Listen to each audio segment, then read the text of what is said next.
Could actually. Hi, let's go. Oh wait, no, that should be over. Pretty much. All right, cool. All right. Make sure everything is good.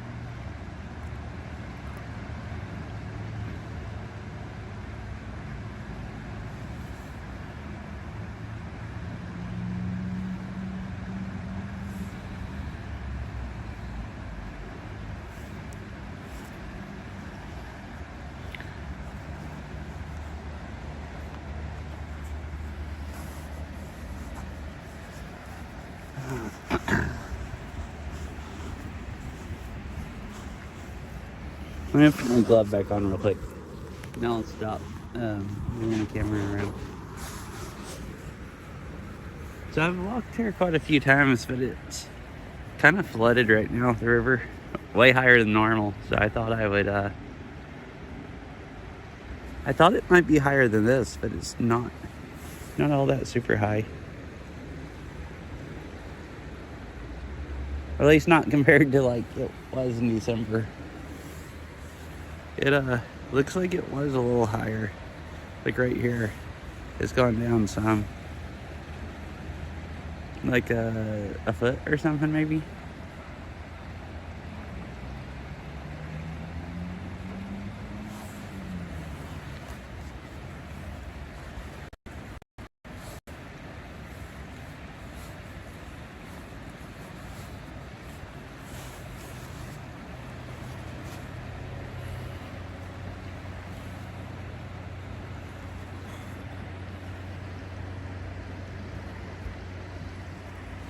Pretty cool.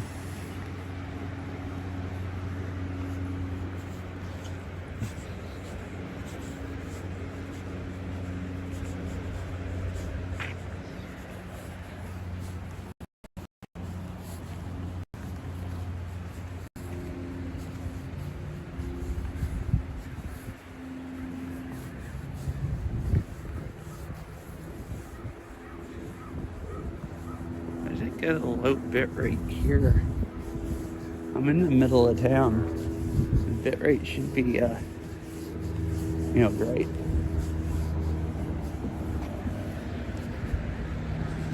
Oh, I wonder what connection I have this phone using. Oh, that's part of it. I had it on the wrong connection.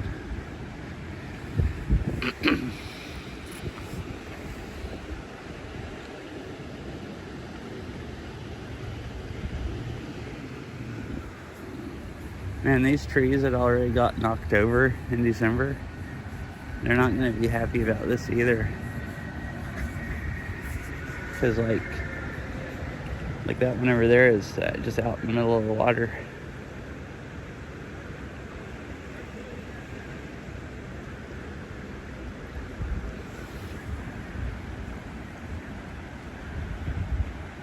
Oh, hi, Waffle. Bad for here. Not as bad as there's like 100-year flood kind of that happened in December, and this isn't bad compared to that.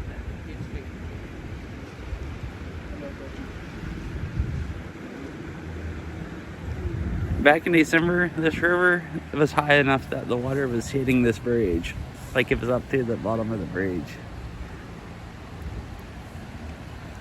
How are you doing today, Waffle?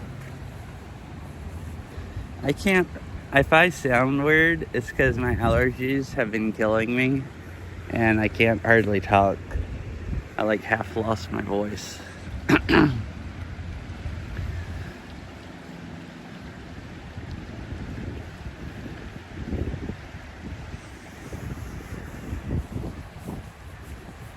But like this tree right here that's washed over, knocked over with stuff up against it, that is from December mostly, because the water was like I said, up to the bottom of that bridge.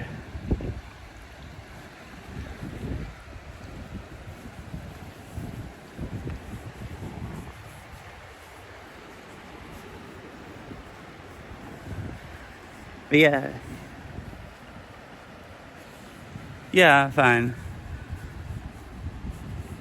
I don't live in an area that floods.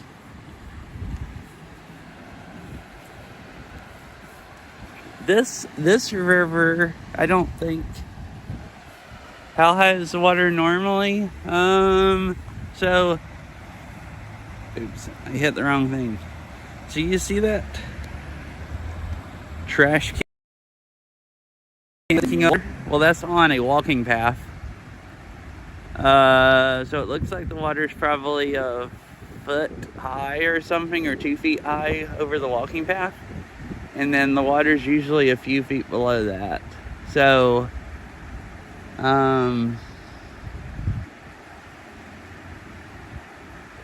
it's probably like, I don't know, 5 feet or something higher than normal. 6 feet. 5 or 6 feet higher, if I had to guess. You can see the top of one of the benches sticking out, I think, a little bit there. I can't tell if that's the bench or the flower bed, part of the flower bed. So I think it's like 2 feet of water above the walking path. Because I've come here and streamed before and walked along the path here. There's a path that kind of goes down along the water, and it's all underwater. Oh, and these trees right here are from the December flood.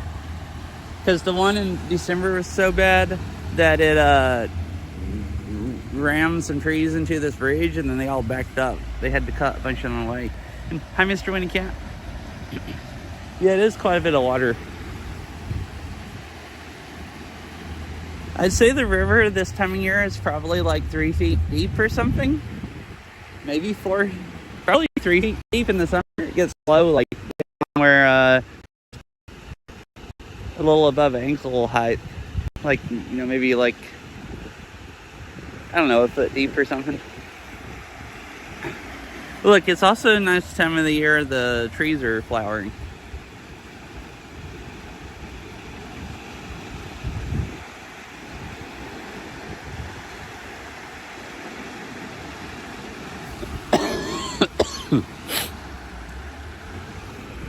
How are you doing, Mr. Oni Cat?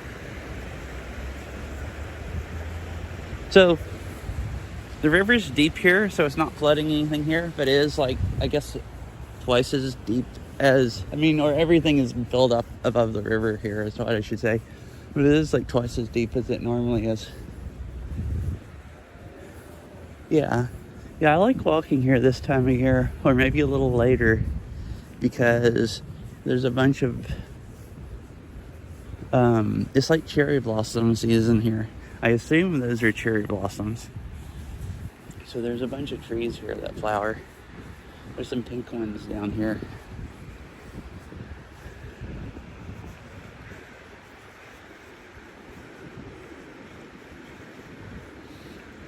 So there's another garbage can you can see sticking out, and then the top of a bench.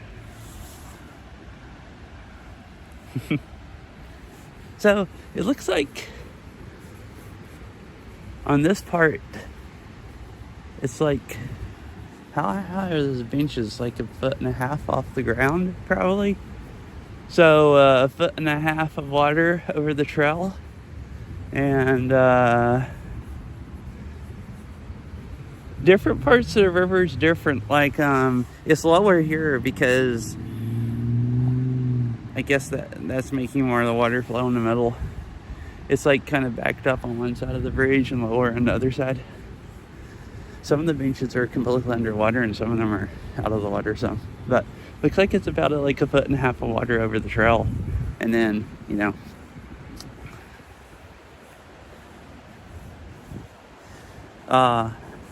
it's not as bad as December flooding. I didn't see the December flooding because I was down there visiting. This is the highest I've ever seen this river.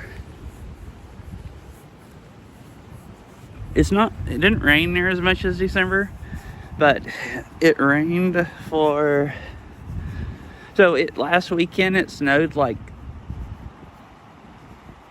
5 or 6 feet up in the mountains, I think, most of the areas. And it was really, really cold. Or not last weekend, but last week. Last weekend was nice like this weekend, kind of. It was supposed to be like the only good weekend to ski because it's been so warm out here. And there hadn't been hardly any snow all winter. And then this winter it's warmed up a ton. And this week it's warmed up a ton and rained on all the snow and warmed up where it's melting also. So it did rain quite a bit, plus you have a whole bunch of snow melt right after it's like massive snow. So both of those combined is making a lot of flooding. Yeah, river's pretty high here. Usually when you're right here, the water's like way down there.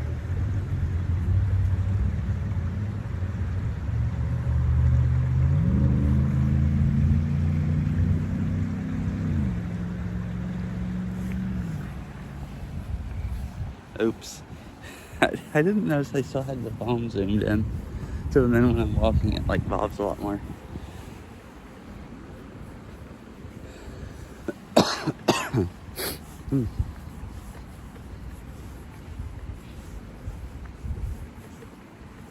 Let's go over here real quick and look at these trees. And then we'll go on down along the river. I can't go under the bridge like I normally do when I'm down the trail because it's underwater. Don't jump in. I won't. Let's see, there's some trees over here. It's like, I guess these are maybe cherry blossom trees.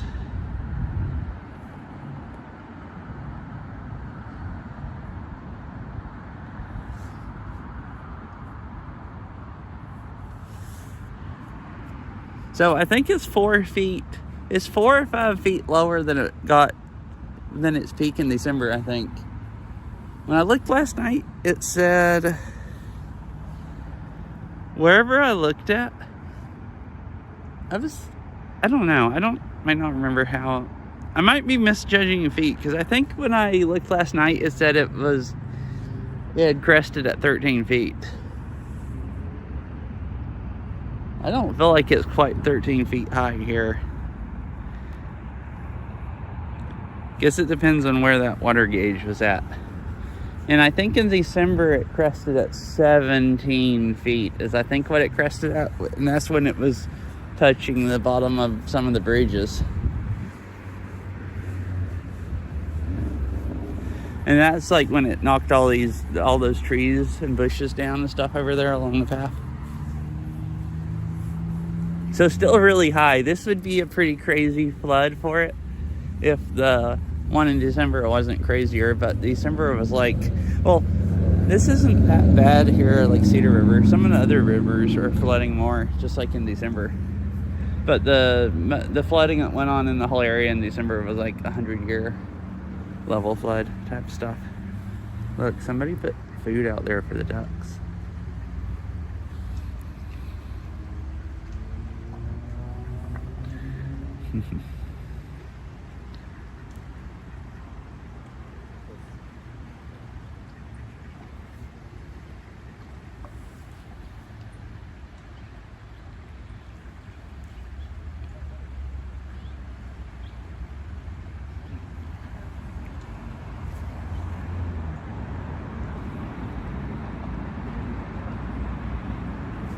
I'm gonna go so they'll keep eating.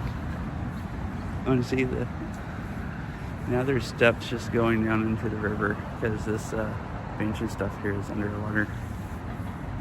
I'm sorry, ducks, I'm leaving. I see somebody put food out right here at this edge of the concrete and they were eating it. And then when I walked by, I scared them. Now they're still just like, why the heck are you standing there? Those other two people stopped to take pictures of the ducks. Oh, they're coming back to eat.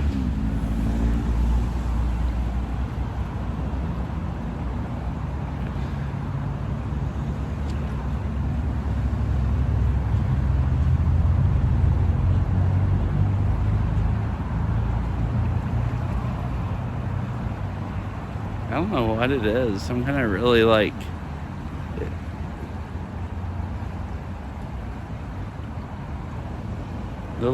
it's like white little pieces of like something. Maybe it's actually duck food.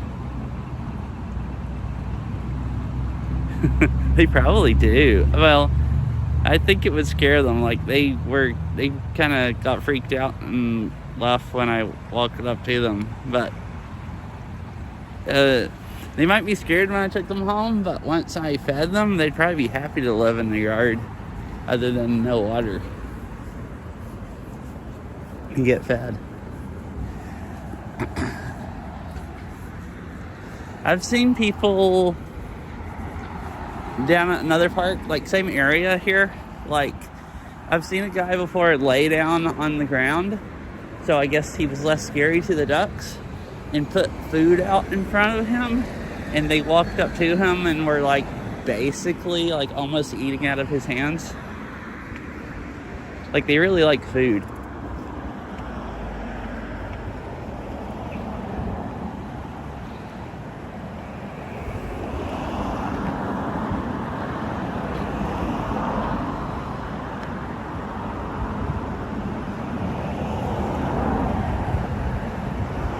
Now, these poor trees, like this tree got knocked over and it's still alive, like it's growing leaves, but now it's just like all down in the water again, being pushed around. Do you still have, I haven't seen them in a while, but I do every now and then see raccoons. Oh, lately there's been a coyote coming. This security camera caught videos of it like 4 or 5 different times the last month of a coyote walking around our backyard. And there's a possum that keeps walking through our backyard. But I haven't seen the raccoons in probably like a month or something. So this trail goes under the bridge here, is where I usually walk. You know, you can't today. And it comes back out that way and goes along the river.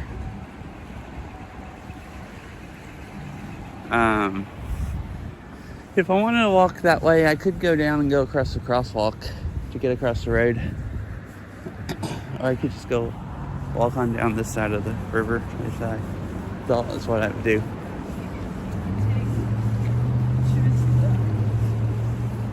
I kind of want to see what it looks like, though, going out to the lake. Like, see what this much water looks like just flowing out into the lake. So this goes, like, way down. So the water here is at least probably 4 or 5 feet over the trail, I would say. Like, at least.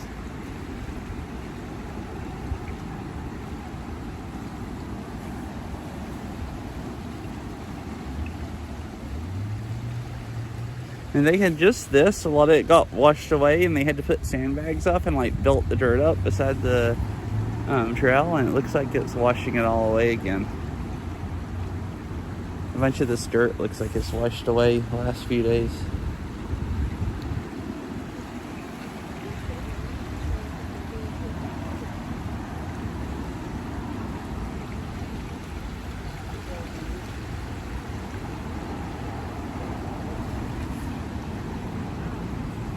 Kind of crazy, yeah.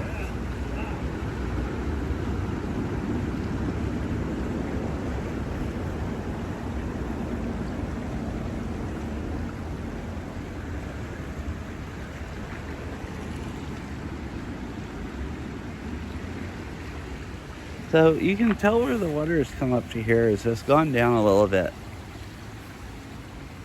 I thought from what I remembered, I think it crested yesterday, and it's supposed to go down after that.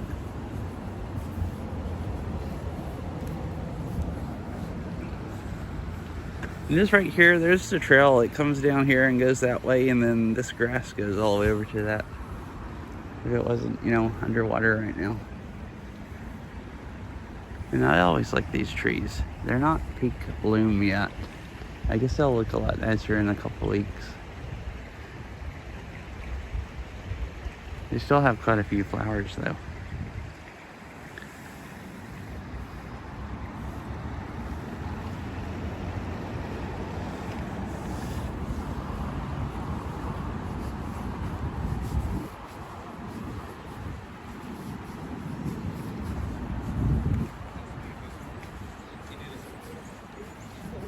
Well, let's do a trial with the phone.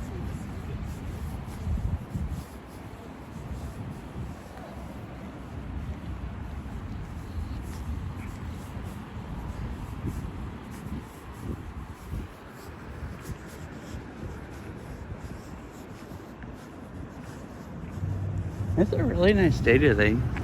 So see, it's mostly sunny. Oh, here you have a tree of pink blossoms and trees with white blossoms, kind of. They're mostly white, except for part of the blossoms kind of look pink.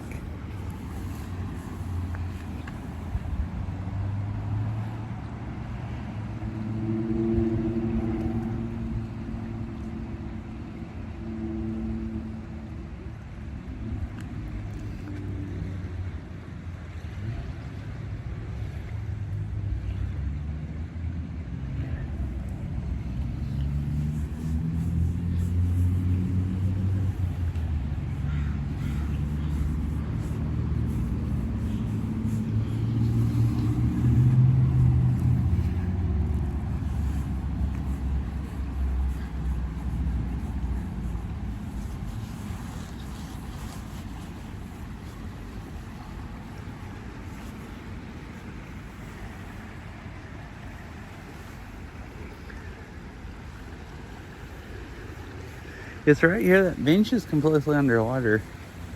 Well, it's like a few inches of water above the bottom of it. Oh, hi, Fifi. Wait, what do you mean sneaky stream? Dead. You're not. Sorry, I can't really talk and not cough. Did you not get a notification? Or. Yeah, very nice. Thursday, it was like 60 degrees and sunny. I just didn't have time to go stream before I went to work. It didn't really get sunny until a couple hours before, like in the afternoon, and then I had to go to work. Oh, I see, okay. Just see, here's the bushes. That's the riverbank out there where these bushes are. And there's a bench, and there's a trail in front of the bench. And then the trail that goes along the river.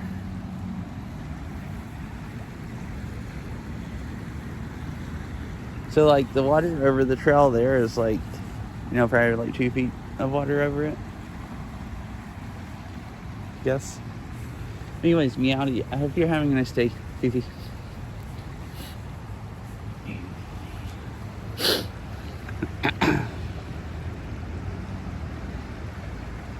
If I sound weird, it's because, oh, I should take a picture of the trees, like in this, angle.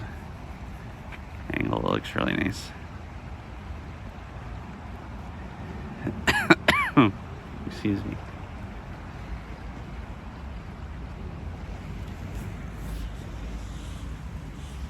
Oh, cool. I've never had ramen. Like, not from, like...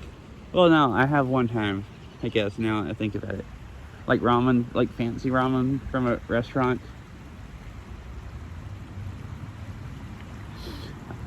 I'm not really sick, it's allergies. So,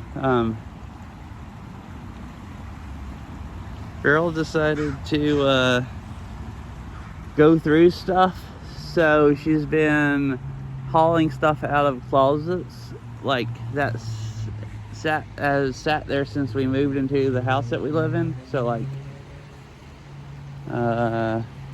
4 years, and moved big stuff around the house, and the stuff is so dusty from like sitting there for 4 years. So it's like there's literally, it's made the house so dusty. All this like stuff that was, you know, not dirty like a week ago has like a coating of dust on it. So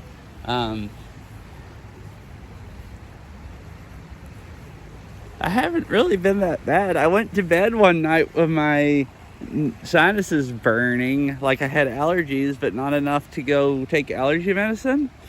And then I woke up the next morning, and I guess my sinuses just drained the whole night and clogged my lungs up and made me like hoarse, kind of. So then I took allergy medicine that day, but then the same thing happened the next night, and I was even, and I could just barely talk yesterday morning. But now it's been 2 days of me taking it. I don't normally take allergy medicine, so it takes it a couple days to really work very well. Now it's been 2 days of me taking it, and my sinuses don't bother me anymore, and they're not really draining.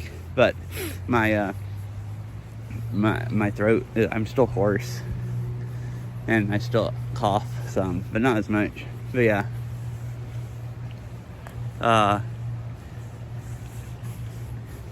most of the time mine aren't that bad, but I've also never just like pulled everything out of the house, like that much stuff, and had the house that dusty. So it's like I was kind of shocked at how I was fine one day, and I went to sleep, and I woke up the next morning and was like, my gosh, like what happened? I can't hardly talk, and it feels like my lungs clogged up overnight. I'm not used to it happening inside, but I hadn't ever been in this, you know, situation exactly before.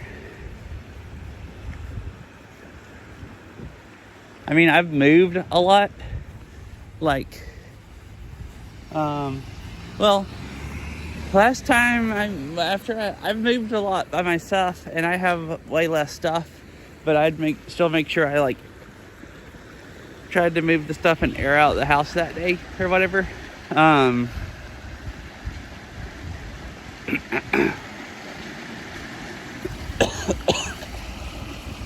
So if I go that way, I'm just gonna have to walk down the road, because over here there's this trail I went on, and this trail, and the one on the other side, but this one here ends, and it's just the one down by the river, which is underwater. So I guess I'll just go back this way again.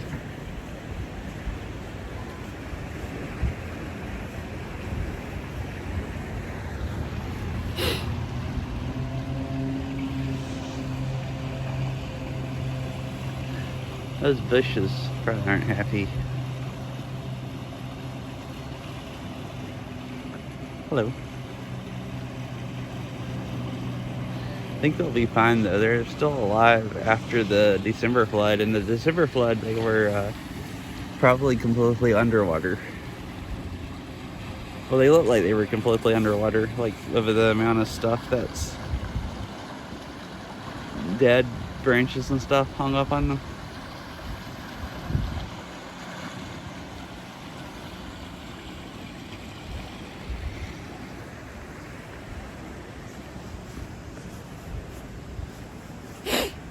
So I think I'll head back down.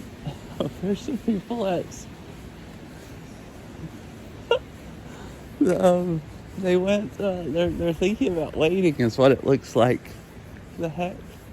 They walked down one of the paths that are closed and they're standing on one of the benches or something that's barely out from under the concrete.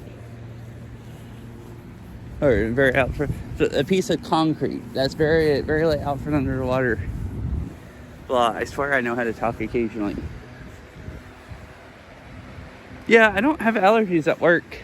It's actually kind of funny. Even like I'll get stuffed up at home sometimes, and then at work my sinuses just unstop. I'm actually surprised at how clean it is in there. It's like I always do great at work. So it's like one of the better times to be at work because I'm out of all the, all the stuff. But see, they walked down the river and are, hanging out right at the edge of the water. Okay, I guess they're not going to jump in. I was really hoping not. Really didn't want to stream somebody drowning themselves. Like, it's moving fast enough. I don't think they would get out before it swept them into the lake. Who knows? So it's moving pretty freaking fast.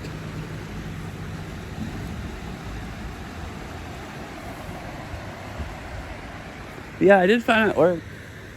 I can talk better today. Yesterday it was a real problem trying to talk loud enough that people could actually hear me. But that was really the only problem I had. I felt fine and everything. That's why at least I've been pretty sure it was allergies. I haven't felt sick at all. I haven't felt tired like I was sick at all.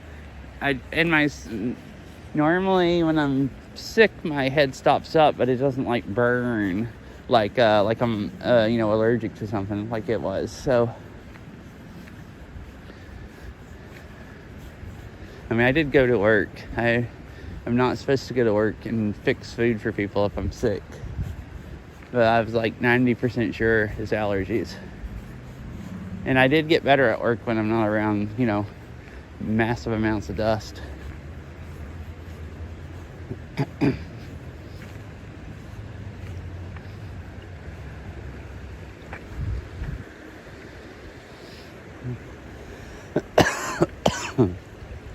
So this, whatever kind of white blooms, there are a lot more.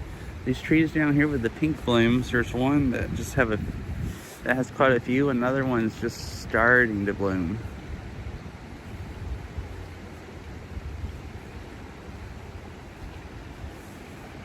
I don't know if they're all cherry blossoms or there are two different kinds.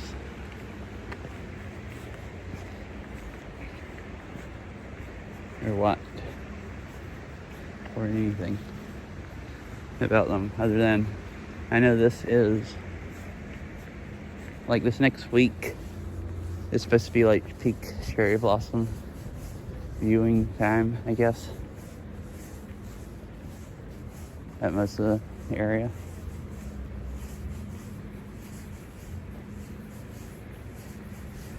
I'll go walk on down here a little bit, down to the next bridge. And then I think I'll go back to the car and drive down and see what the river looks like at the lake. And then I kind of want to drive down to this other park and show you. There's a place up the river a ways from here where it washed a whole hillside away, like back in December. And I kind of want to see now if it's washing more of it away or not.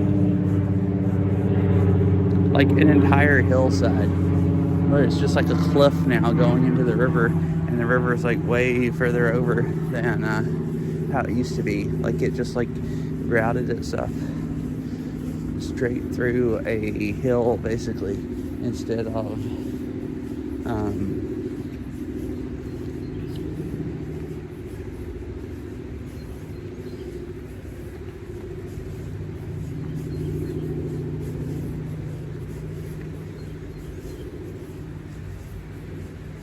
going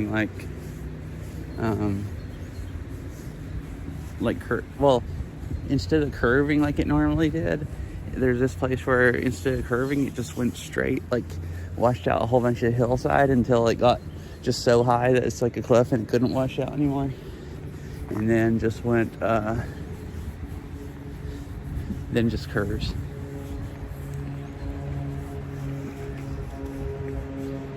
Oh, yeah. This is where we were looking at recently, talking about, we didn't think that tree used to be there. And there's all those benches that got torn up back in December that are closed, that they still had roped off. And it's all underwater right now.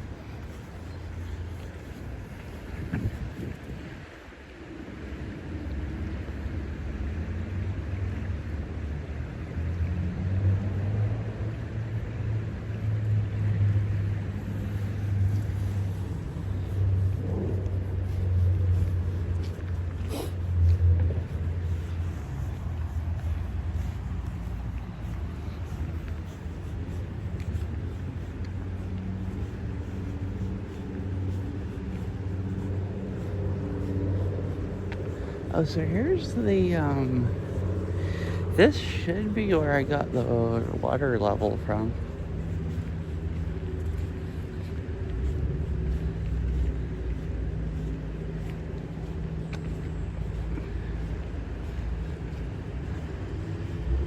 See, there's a stream gauging station here. What's the caution thing taped on it?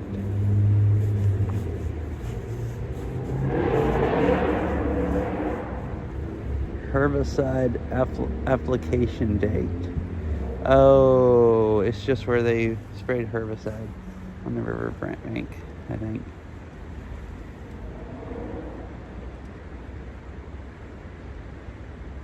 Treated plants are marked with blue dye. Do not enter treated areas after 6 p.m. and spray has until after 6 p.m. and spray has dried. Oh, okay. They taped it on the gauging station, but it doesn't have anything to do with it. Alright, hold on. So let me go look up how deep it's supposed to be here. Because I think this is the gauging station for, let's see.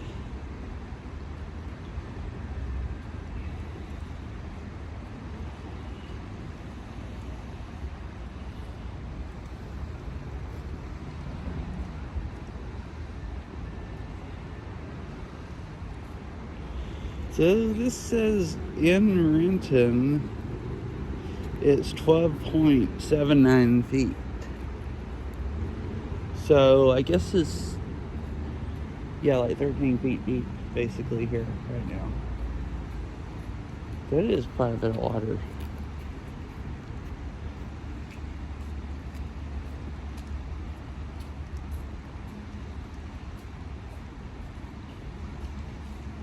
What's normal for the winter? It looks like normal in the winter is about 9 feet. So it's actually only like 4 feet higher than normal. But It usually doesn't rain that much here, so for it to get 4 feet higher than normal is like, you know, crazy. Like I'm used to, like I've come here before after it's rained and walked on the path over there, and it's been like sorry, I was putting my glove back on. It's been like a foot from the path instead of 2 feet from the path, and I thought that was extreme. And I used to walk log here a lot, and I had never come here after a rain where it was high enough that the path was underwater or anything. So I don't know. Just looking at it, it's just like 4 feet higher than like about what it normally is. It doesn't seem like, you know, much at all, but I mean, it's still, I guess, quite a bit of like more water.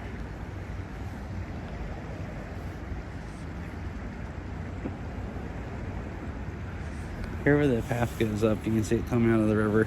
You can go up under that bridge. Oh, so I guess you can walk down there because they have a gate there with it like closed off.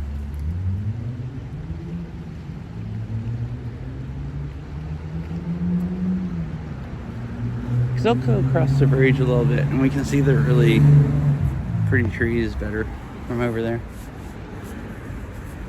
And then turn around and go back down the other way.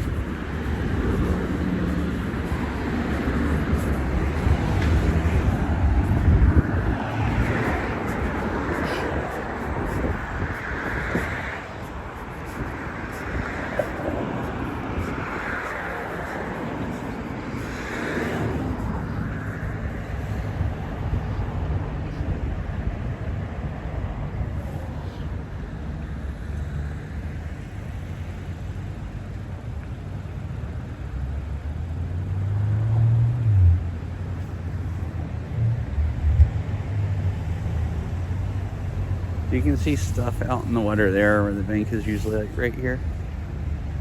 It looks like blackberries sticking out of it or something.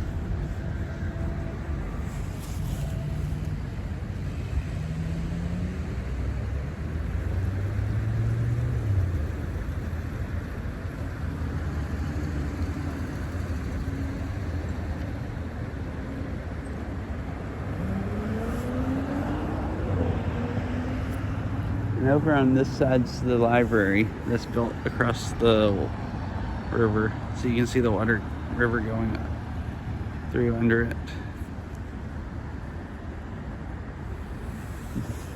Hello. Hello.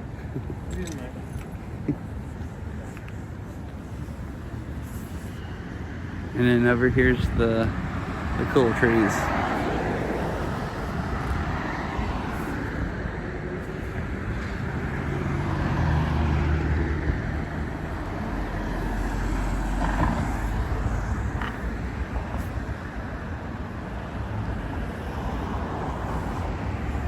Yeah. That's why I figured I had a few times, so I thought it would be cool to see. Oh, because I came here in the fall, remember, a couple times to look at salmon. Because you could stand up on this bridge and there was a whole bunch of salmon down there. So I thought it'd be cool to, you know, see it while it's flooded.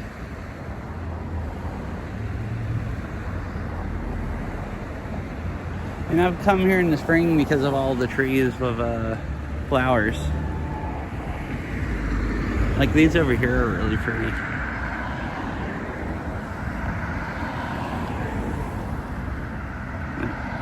Really bright pink, white flowers.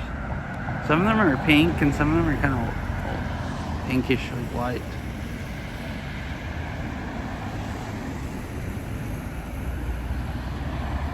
Yeah.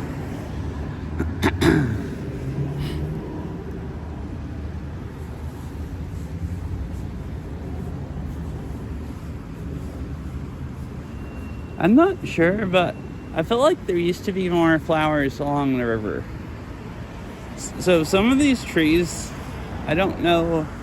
I was thinking some of them flowered quite a bit later than other ones, but some of them might have also died for being underwater.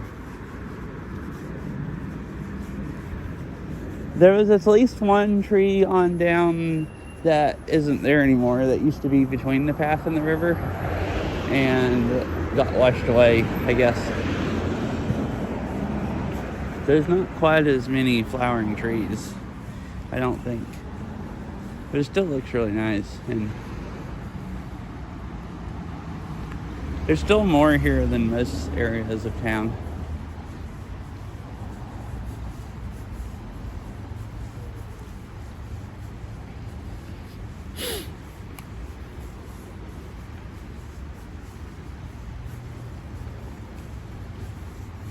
I guess where I should go, I think it was one of the last like IRL streams I was talking about it, because Aries said something about it, about going to UW and looking at the cherry blossoms, because they have a whole bunch of cherry blossom trees there. They're supposed to be peak bloom in like 2 more days. It's what they're forecasting, what peak bloom will be. So I think on Monday, actually, and it's supposed to be nice weather Monday, and I don't work Monday, so I might go do that Monday. Go drive to Seattle and walk around the University of Washington campus and look at cherry blossom trees.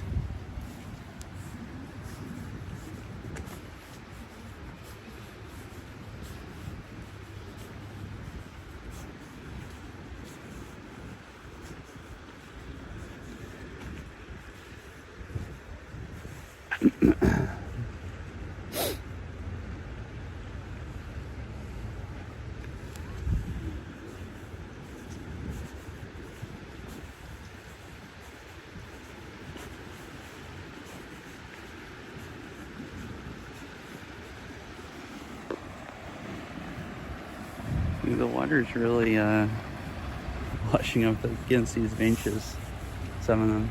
It's mostly it's right here where the trees directing the water in this way.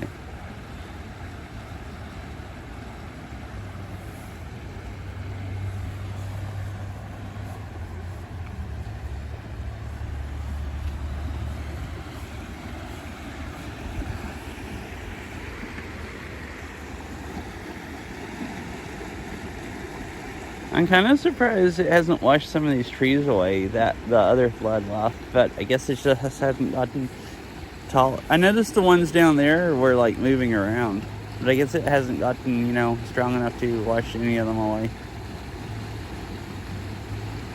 That one looks quite solid, just sitting there.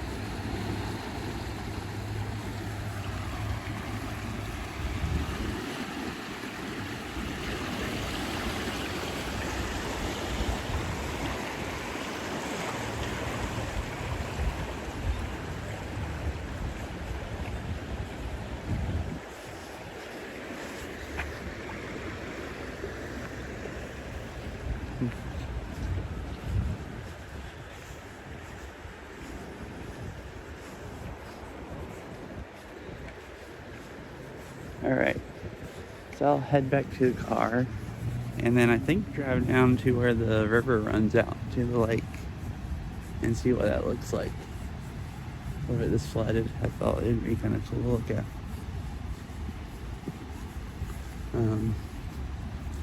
Or it could be cool.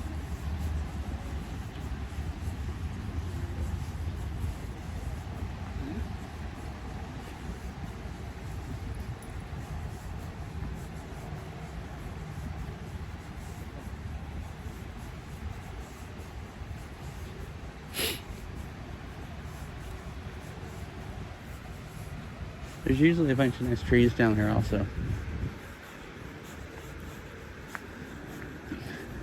And it's a nice day to go look at the lake, with it being all sunny.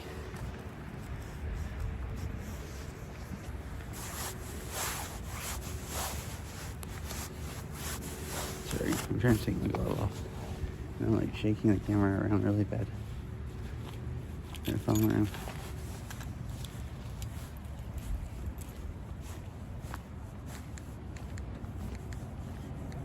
Oh wait, I was pointing down so you could see my car, but there's a nice looking tree right there.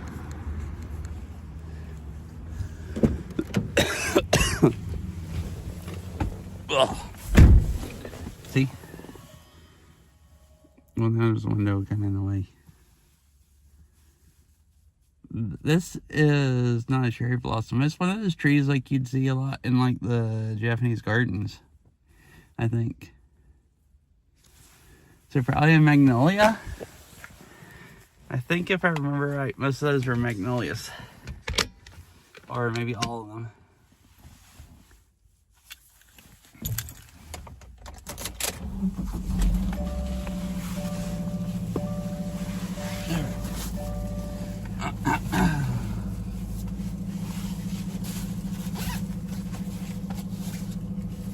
Video mode. Recording started. Wi-Fi is on.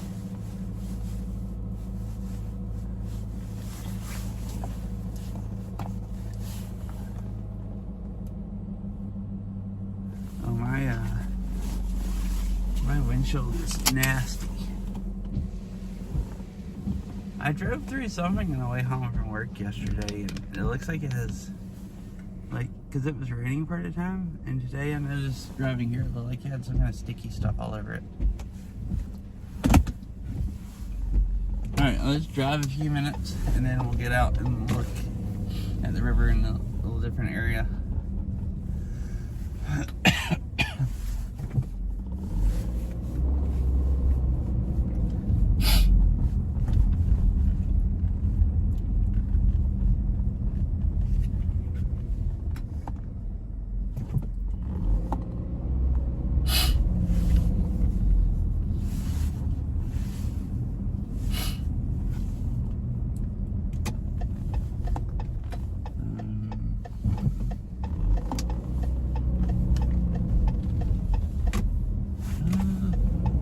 This way it'd be. I'm not sure which way to go there to get there.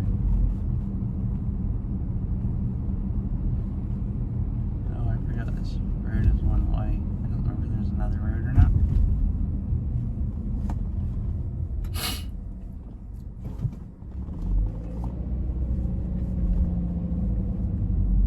Oh, there's some nice flowering trees down that right.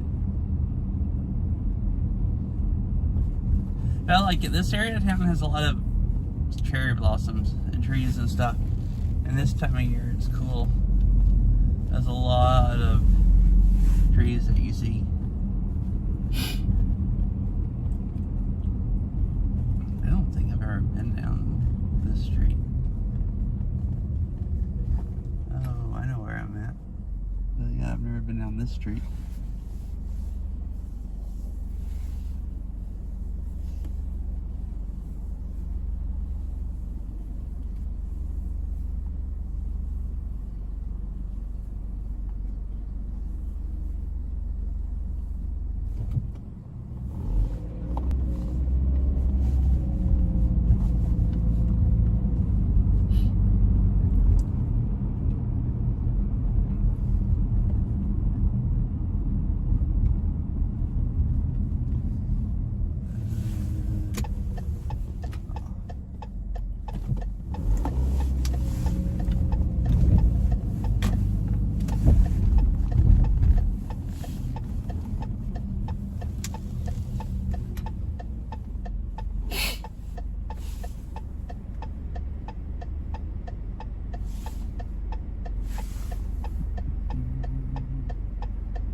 it's still following them.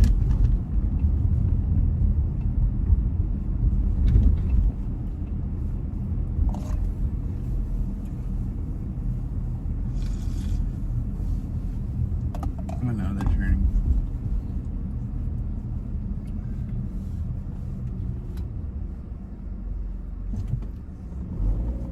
I thought that, at least I assume it's a fire truck. I thought maybe it was an airport one and not like city one. And I guess it is.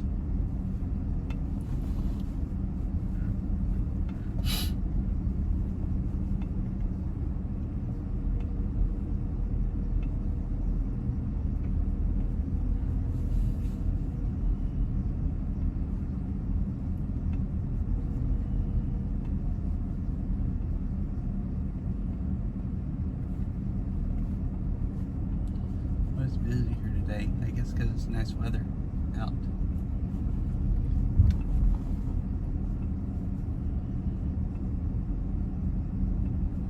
Or at least that area is busy. There's not hardly anyone parked in here.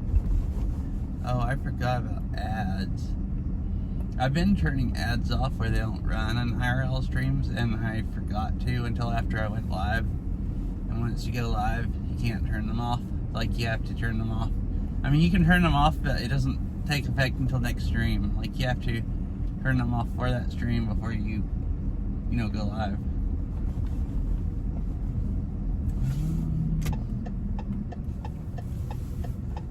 I think I will just park here and walk down from here towards the lake.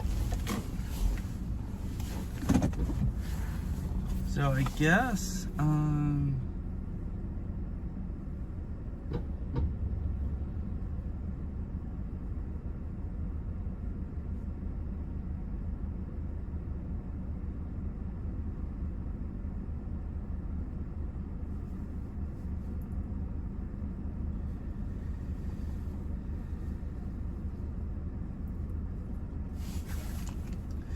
I'll hang out here until I run. And then walk on down to the lake.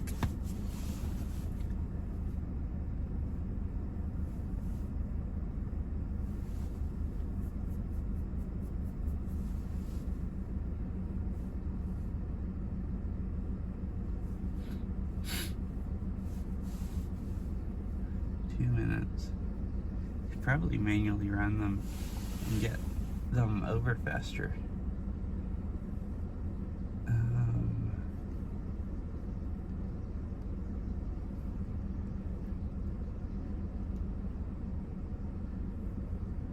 Alright, around 3 minutes.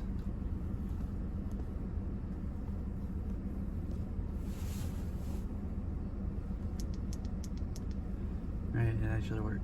Cool. Cool.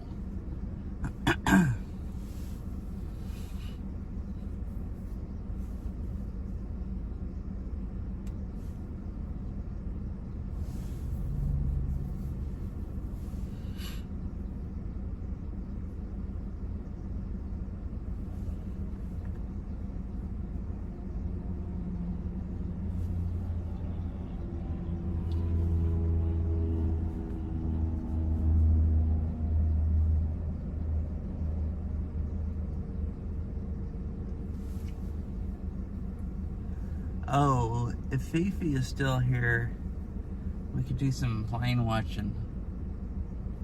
Because it is on, you might like that, because it is at the edge of the airport. Like, the airport's right there, on that side of the river. Oh, hi, Ari. Flooding, what? Flooded? Not really anything flooded. No, at least not here. Just the river's way higher than normal.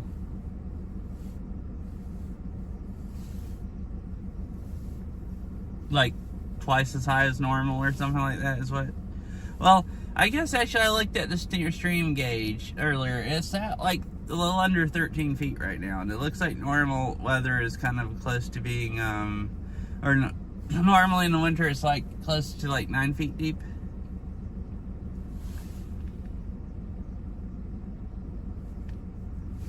So, I mean, it's pretty bad flooding. It's just not that bad compared to, like, from what so I guess, like, yeah, I've seen stuff about about landslides on the news, about, like, I-5 being closed way up north and stuff like that from all the rain, but no flooding. But it's like the Green River and stuff's not, you know, up to the top of the levees and stuff, and the levees felling and stuff, like what happened in December, where like a lot of the town might flood. This is just like Duval and stuff like that is flooding a lot, like a bunch of the farmland. Yeah. Like last night, like one of my coworkers didn't come to work because he couldn't get out of his house because I guess the road was flooded. So there's like areas out there, like outside of the metro, there's, you know, people that are like stranded at their houses and stuff because the roads are flooded and everything. But I think that happens occasionally, like every few years or something. All right, ads are over. So I'll go ahead and get out. So this isn't like 100-year flooding like December, but it's like, you know, doesn't happen all that super often flooding. I know, at least for me, I've never seen the Cedar River this high since I've lived in Washington. I've come here a few other times when it had rained a lot, and it's never been anywhere close to this high. So it's definitely the most flooding I've ever seen living here, but not like flooding a lot of town.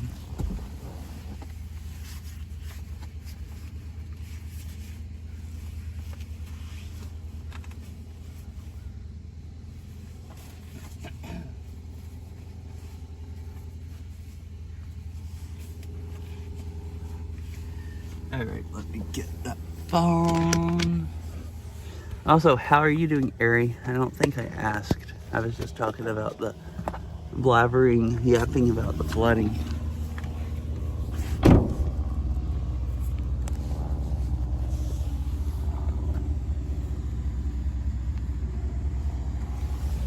Alright. I don't even know if I hardly even need gloves on. Like, I think these ducks doing well. How are you? I'm good.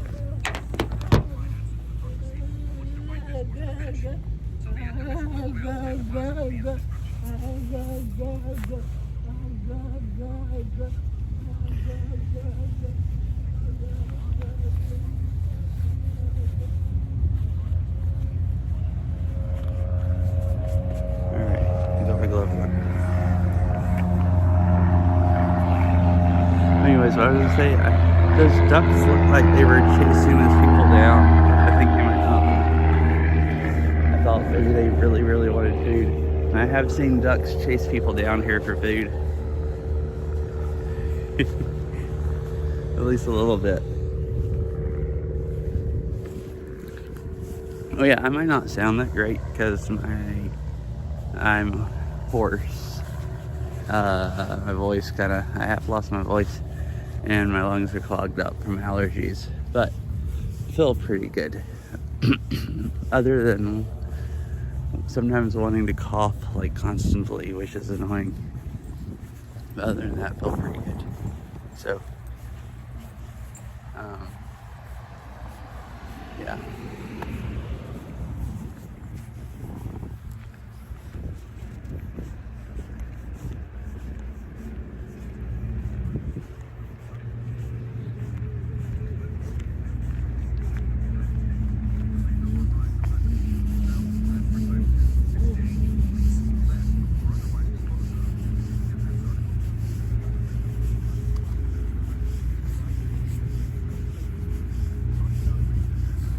So here's where the river's wider, and it just barely looks flooded at all.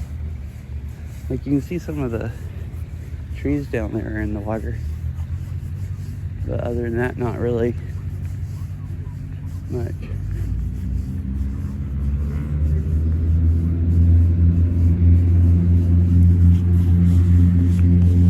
not even that much higher at the boat ramp.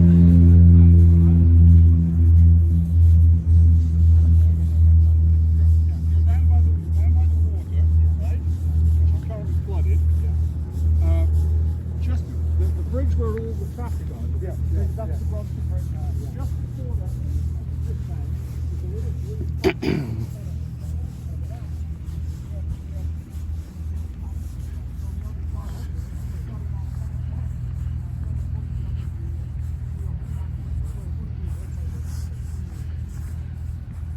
And I let my phone run off its battery a little bit in the car, and it was in the sun.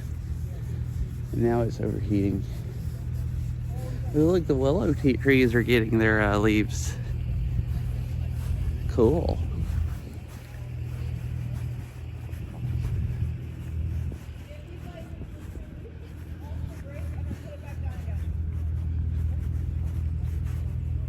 Oh, picking up to the canoes. There's canoe stuff going on today.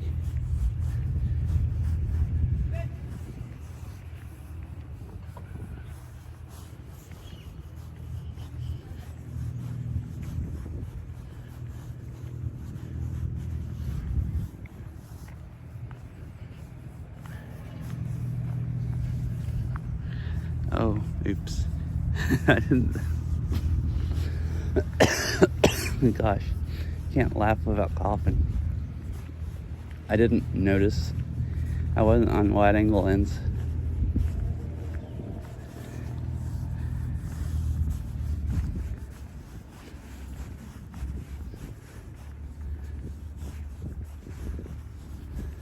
So then my walk evolves a whole bunch.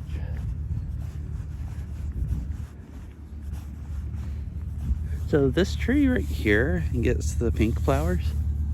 The one over here does also. But they must be different kinds of trees than like the ones in town. Because like, see, this is just, they're just starting to kind of open, just barely, but not much.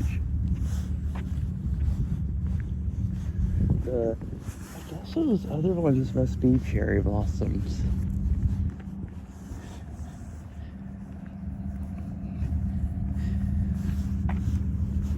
Oh yeah, I was talking about that earlier. I think I'll probably try to go up there Monday, because it's supposed to be nice weather Monday, like it's not supposed to rain, and I don't work Monday, so, and that would be during peak bloom. So I figured it'd probably be a nice day to try to do that. Either Monday or Tuesday, but I think Tuesday is when all the rain's supposed to get here, because I'm off Monday and Tuesday. I was off today and I work tomorrow. I'd have to leave. It's not practical going there tomorrow, I don't think, because I'd have to leave really before work. But I think 405 is closed this weekend, down to like 1 lane or 2 lanes or something, going through Bellevue. Because it was backed up going north and south, and I think I remember that being this weekend. So the traffic's gonna suck pretty bad going to work and going to the garden. So or to the UW. So I might try to Monday go to UW and look at cherry blossoms, and if I want to stream longer than that, then I can go to that big Washington Arboretum, that big garden. Right, so this is all of the lake that filled up, you know, from the last flood.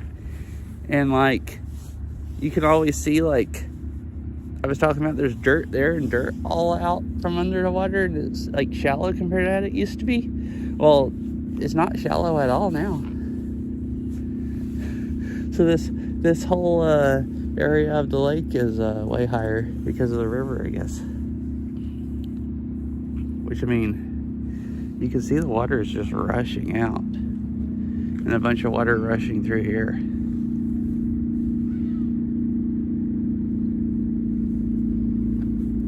So I was curious at how much higher the lake would be, because because I mean the river is only like 4 feet higher than normal, but 4 feet higher is like, I guess, quite a bit of water.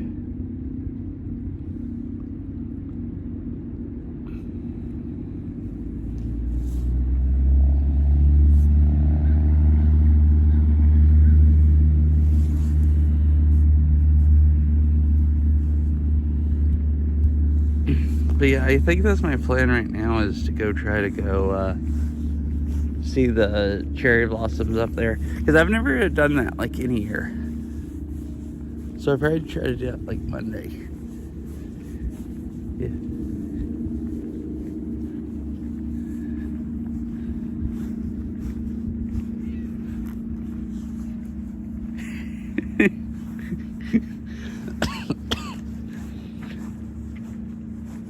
Wait, did you used to go there a lot and look at the blooms?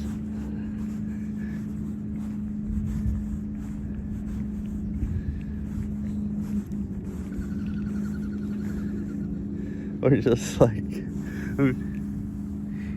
you may try going tomorrow? Oh, cool.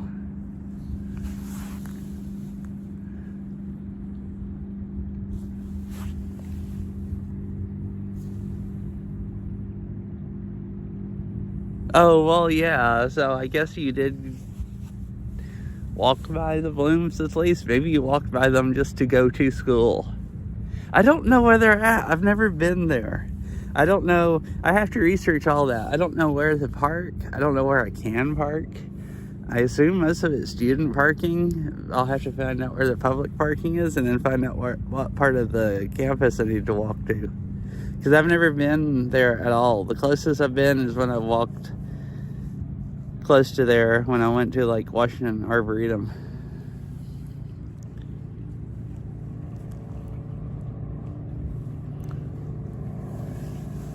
So I guess I assumed it would be easy for you to, you know, see them when you went to school there, but I wasn't, you know, wasn't sure.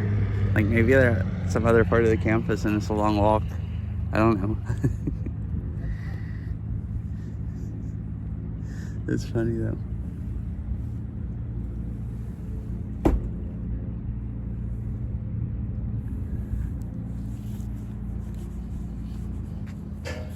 Like you see all the water like washing, like waves going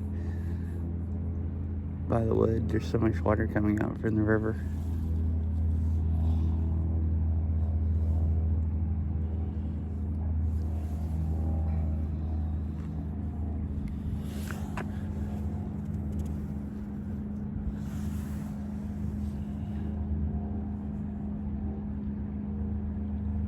If it's convenient, sure. I was just gonna go look on their website. I assume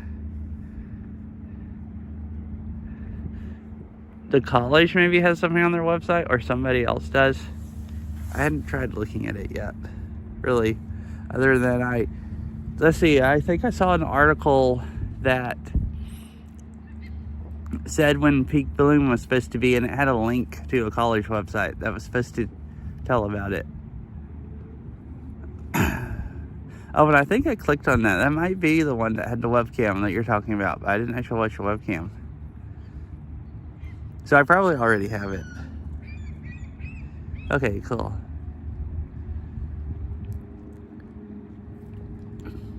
I figured it's not too hard to go find out this stuff anyways.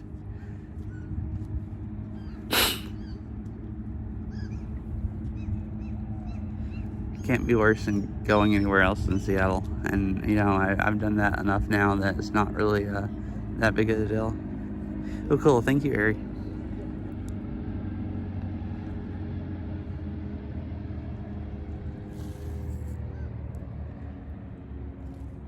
It's fun watching the planes land here also.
Last time I tried walking down here, I think the pit rate got really bad.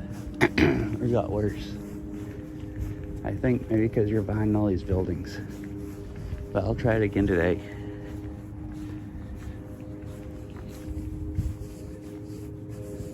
I think that day it was like dark also.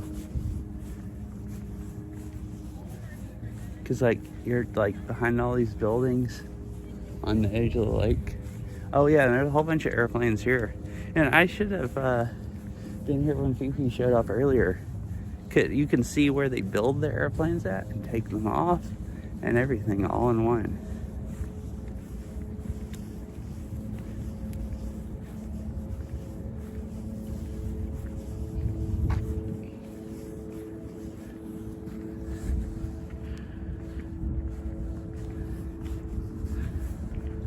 Oh, Mary's not getting worse at all today.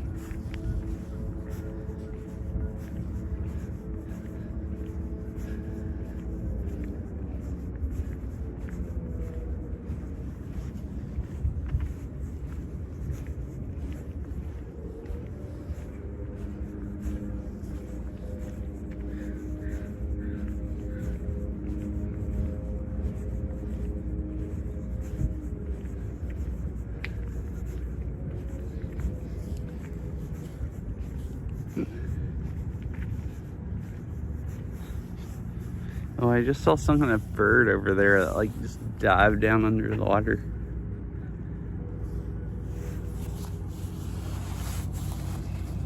Oh, there it just came back up. Oh, it's one of these. Same kind here. Oh, okay. Yeah, see? That one just dove down under also.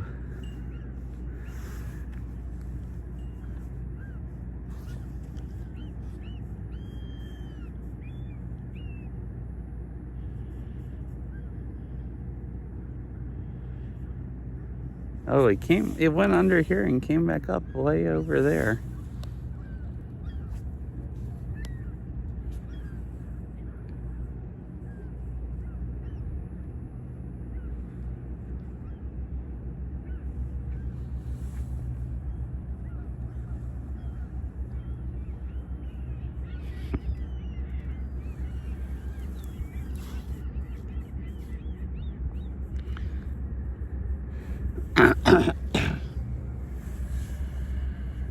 Yeah, there's a lot of birds you can see here. Yeah, and sometimes you usually hear the lake's deeper and it's hard to see, but normally down there you can also see the bottom of the lake some through the water. And that's why I was just looking at here. There's all this wood debris all over the lake and it's really, really muddy looking.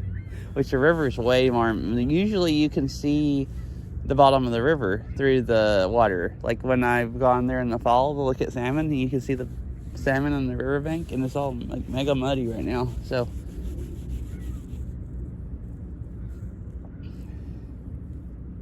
and you can see the water moving out all the way like this far out, like kind of moving that way. There's just so much water coming out into the lake compared to like normal.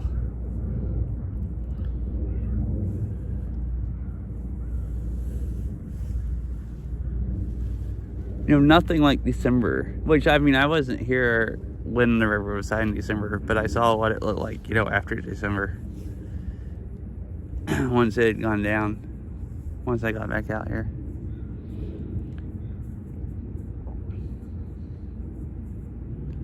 Oh yeah, that you'll probably remember it, Mr. Winniecat, the island I walked out to, and there were a bunch of ducks sleeping on the way out there.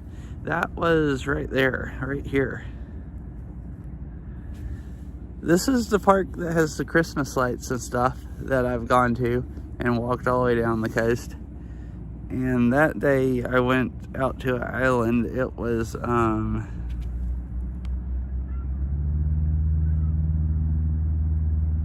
right there.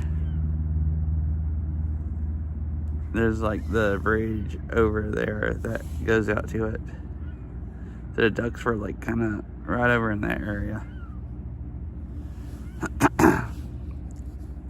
I'm pretty sure I remember you saying something about the sleeping ducks. which is I think why I remembered you being here. But yeah, that park's right over there.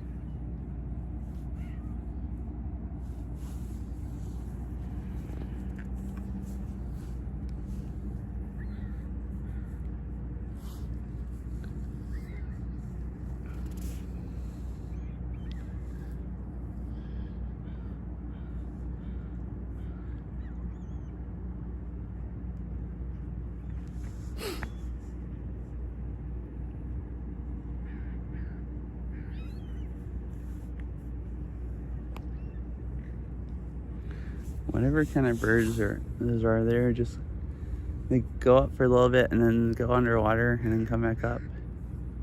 I assume some kind of duck.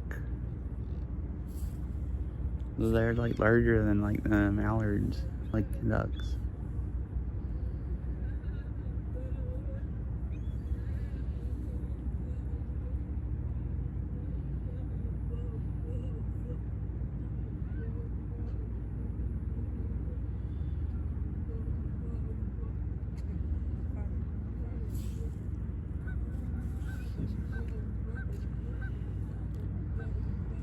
There's another plane coming in.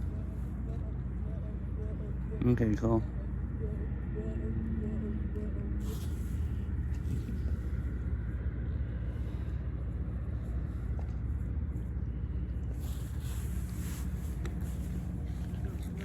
Sweet. Let's just take it just a few more minutes, okay?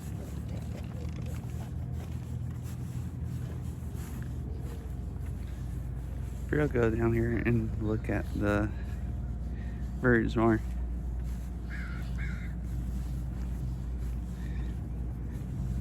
And not hog the whole end of their own walkway. I want to go kayaking here again. This is the place I was talking about when we went kayaking. And oh, I wasn't here when I was talking about it, but yeah. So we put in here and they said you could go out as far as you wanted to.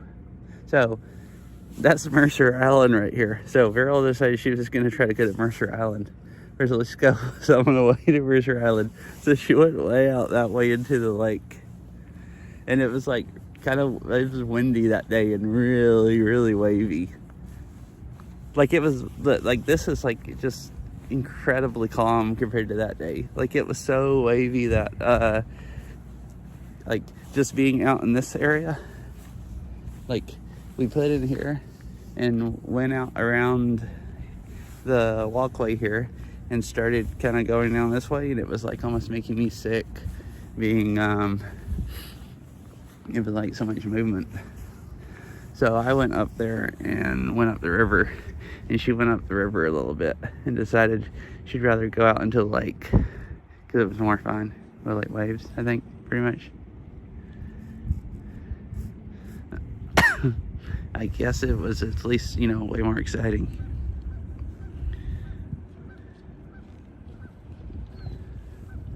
But she didn't really turn over. She more like turned around and then the waves went over the kayak and sunk it. It was like that wavy.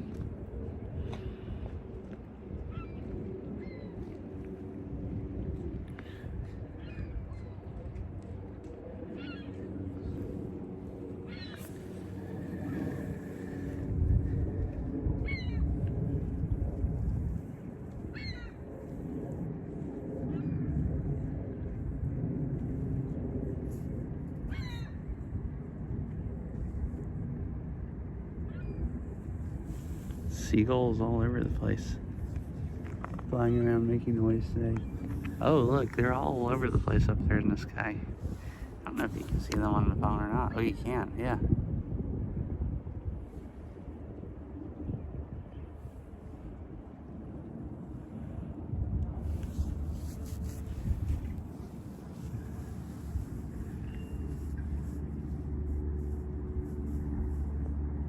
Huh.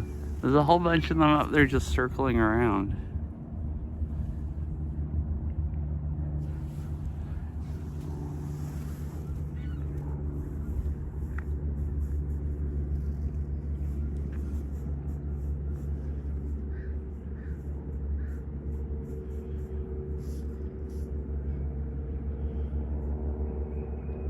here's a seaplane coming in to land on the runway. That's what it looks like.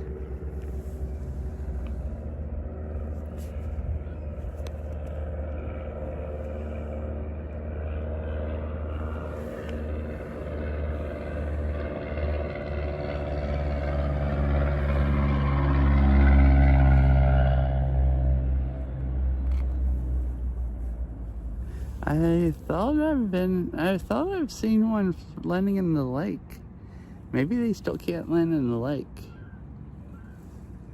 Used to see the seaplanes land in the lake, and then after they closed it for them landing after the flood in December, they said there was too much wood debris in the lake for them to land. And there's wood all out here, but over on that side, it kind of looks like they've cleared it out, but maybe they haven't.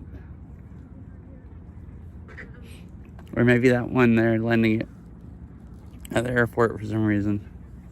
And they do it at the lake sometimes.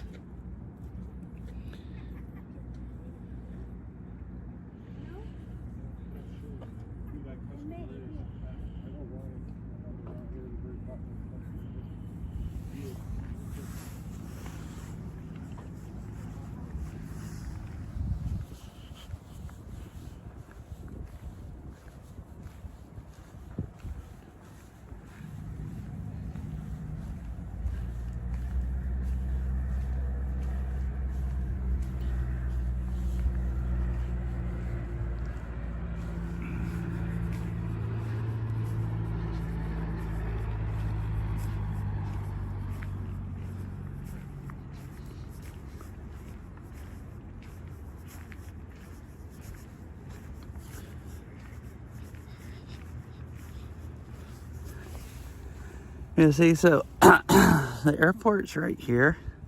That's the end of the runway, right on the other side of that bridge. And then I can't see because the sun's in my eyes, but I think you can see. There's like a dock and stuff over there where the seaplanes can dock at. So sometimes if you're here and you see a lot of them landing, they'll land out in the lake and go up to the dock. And they'll take off and land in the water. So like when we came here kayaking, they told us not to go past the river because you can go anywhere you want to in the lake other than past the river on that side because the seaplanes land over there. And it was kind of actually creepy. Like that day, some of them were like coming in this way and landing here. They weren't like touching down until that side of the river. But if you were kind of like out here in a kayak, they'd be like really, really low to the water, like getting close to touching down. So it was like, it would almost look like one was about to land on you. So it was like really freaking like creepy seeing people out there in kayaks and stuff and being out there in a kayak and having a seaplane like come down that close.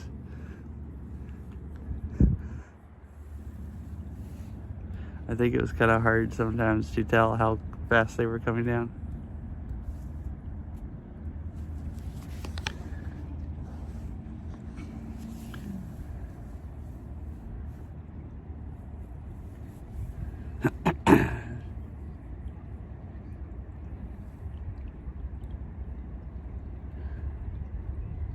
It was cool. This is one of my favorite parks. Tons of birds and planes to watch, and you know, just nice area.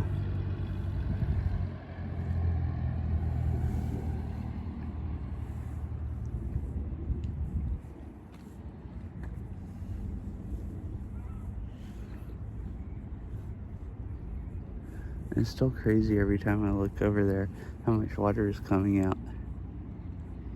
It looks like out in the middle, like it's humped up. Like it looks like even out a ways from the bridge a bit, it looks like the water is like a higher water level. And then some of it comes out through here from these logs and some of it's going that way. And then once it kind of gets out over here, it spreads out enough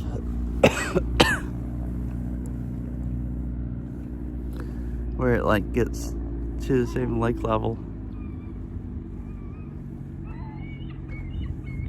Like you can still, the way it looks like there's a channel kind of where most of it goes out, and you can still see it way out there, like moving fast. Oh, there's a plane taking off. Oh, that's the seaplane taking off. Huh.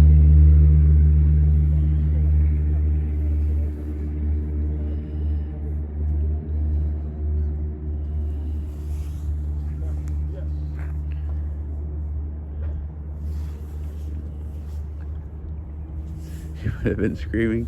Well, you probably would have been screaming. Just, I felt like being in the lake to begin with because it was so, so wavy.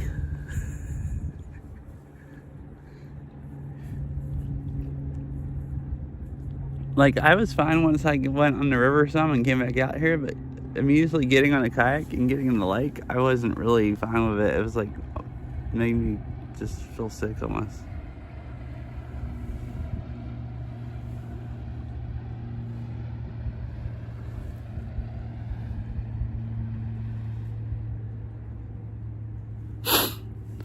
Most of them come from that way, or I think circle around more, but that plane was still curving like until right before, you know, or until not right before, but until it got, you know, really close to the runway.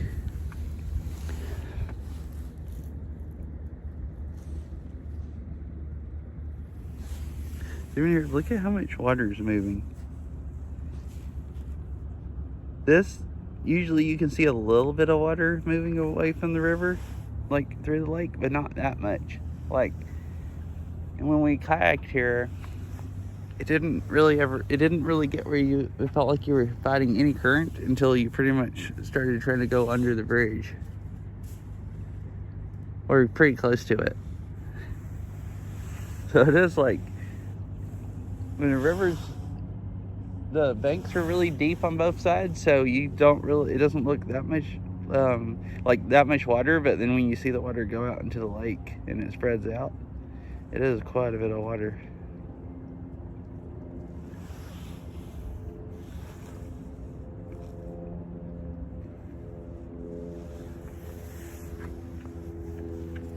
And there's like no dirt sticking out. You can see like the, you know, logs, but none of the dirt normally. It's like the whole lake here is like a foot deeper or something than it was whenever last time I was here, like a month ago or something.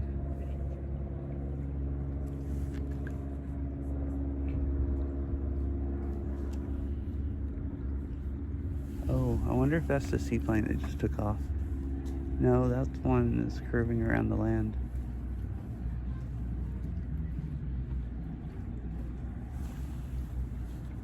It's another seaplane coming in. Looks like it's also... No, wait, this one... Is this one gonna land in the lake? No, at first it looked like it was dropping altitude more. But then it kind of curved and sped up.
Oh, I thought I heard another plane, but it's a boat like zooming out there. Strange. I never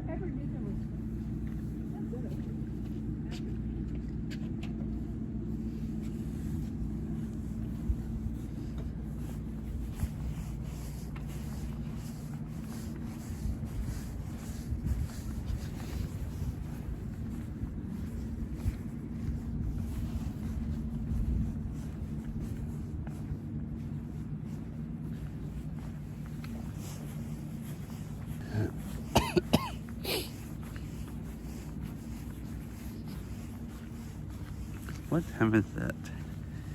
It is 5:37.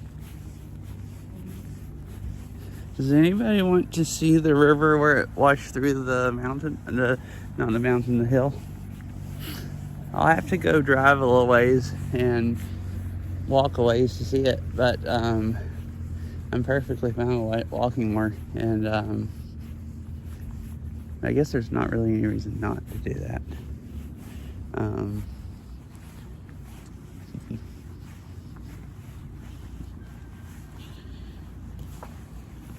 The doggo tried to say hello to me, I think. And then he was like, oh, you don't have any food. All right, never mind. Kind of like Mog. It's like, hello. And it's like, oh, you don't have food? Right, I don't care about you.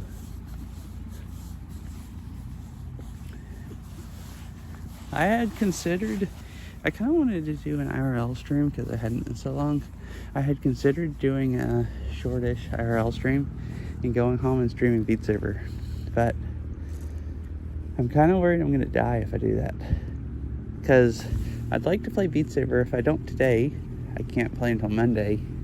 And if I go to see the Cherry Blossoms on Monday, I can't until Tuesday. But, I mean, my allergies have been bothering me because it's so dusty inside. And it's like noticeably dustier. Like everything, like my computer room, there's dust all over my keyboard and my desk.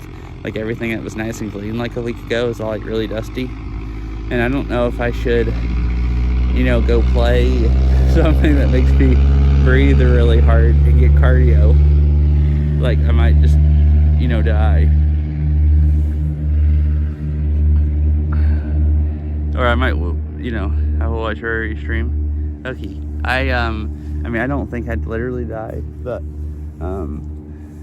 today I feel, the first day my lungs were clogged up enough and I was coughing more that it,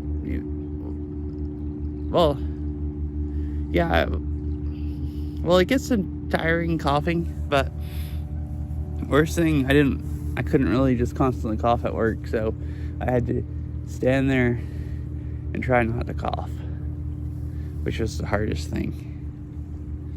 Stand there for hours and not cough. And then eventually I would get where I couldn't just not cough, so then I would go to the back room, like away from where we fix food at, and go cough. And then I would go back out. It's like, well, heck.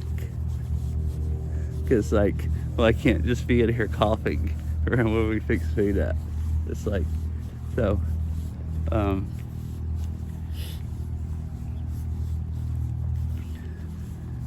not like coughing like I'm trying to hack up my lungs like I'm sick or something, at least not.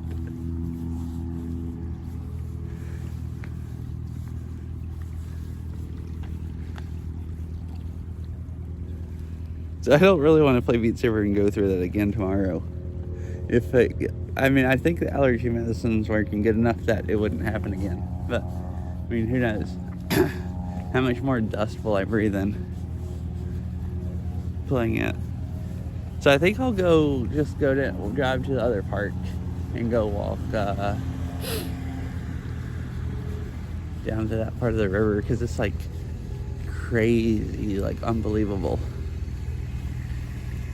I've never seen a river just wash through a freaking hill.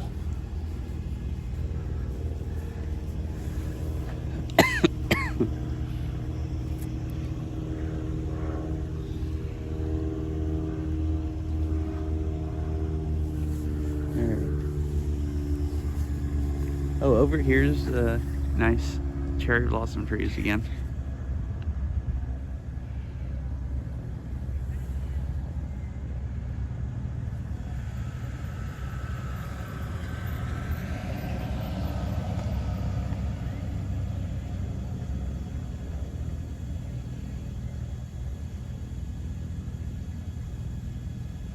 There you go. I tried to take a picture the first time.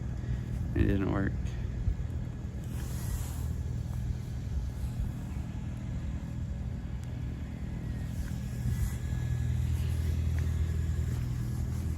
Yeah. Well, yeah, the first day I didn't even think about it.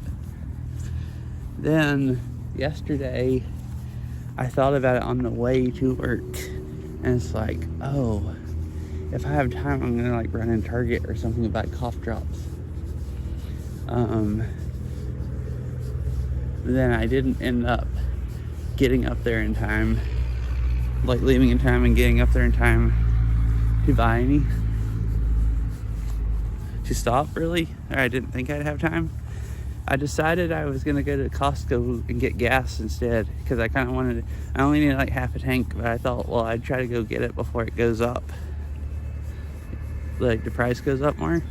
And so I didn't go to Target, and I went to Costco. Then I found out every single other person was gonna do that too, also, because some Costco's the gas gets really bad, like backed up.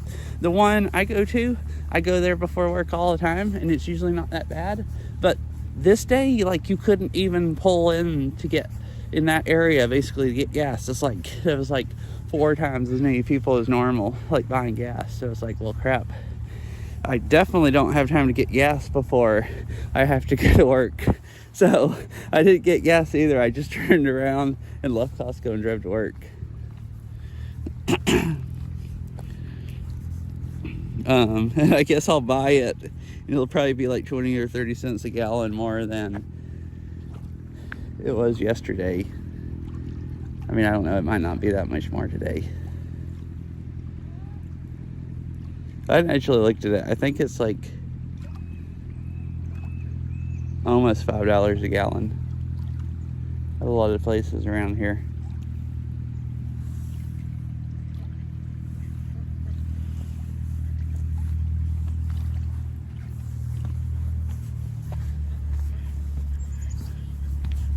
Duck shot quacking and walking away, like slowly moving away from that doggo. The 2 of them just flew into the river.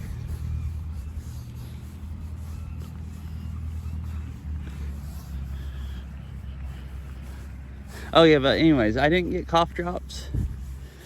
Then I thought about them yesterday. The first day I was just dumb and just needed to cough the whole time. I never even thought about that. Just never even remembered that cough drops were a thing. And then yesterday I remembered on the way to work, and I didn't have time to buy them. And then I thought, well, oh really? Dang, cool. That makes it a lot cheaper.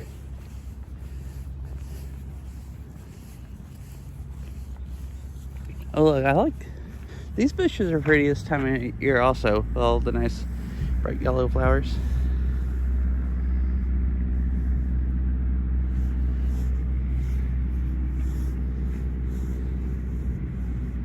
Yeah, I thought maybe they might, because they suspended the gas tax the last time the gas had gone up a lot. Yeah, I have taken Zyrtec for 2 days now. The first day it didn't work as well. Today it's working great. Like I can't breathe out of my nose super great, but I can't anyways normally, even when I take it. So it's working great. It's just the damage has already been done to my throat and lungs. Which actually, if you think I can't talk now, or if I sound like I can talk great today compared to yesterday. No, I actually do have Flonase, and you can use it at the same time.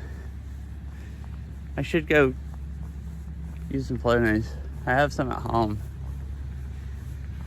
My nose isn't really bothering me anymore. I don't know this, but I mean, it can't hurt. And you know, like, I don't know, my sinuses still might have drained some last night when we just laying in the bed, and then like made my throat like stay hoarse. I forgot, because I don't so I used to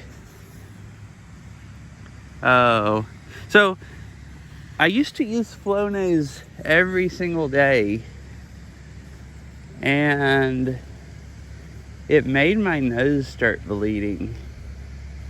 So I just stopped using it. I thought maybe I'm allergic to it. I've had a doctor. So I've had a doctor since then recommend me use Flonase, and I told them that it made my nose bleed, and they didn't seem too concerned about it. They said, yeah, I'm probably just don't need to use it that much. They said as long as so they suggested me use it every other day, and if I used it every other day,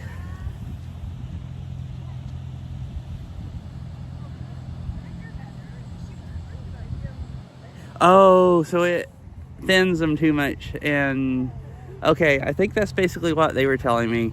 So they said, like, if I start using it and my nose starts bleeding, just go use it like every other day. They said I'm just basically using it too much. Well, I was just like thought, well, it might not be good for me, so I just got.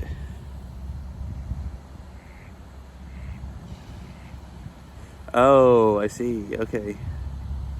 So basically, it just makes if you use it like every day, that's just too much for me, and it makes my nose, the skin inside of it too thin, and then it ends up bleeding.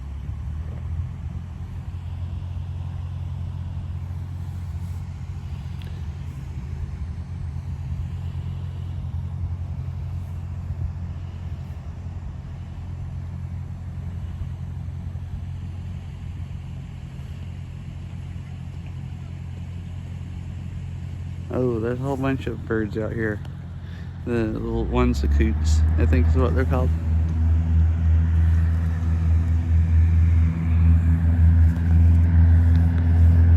The one light spray other day. Okay.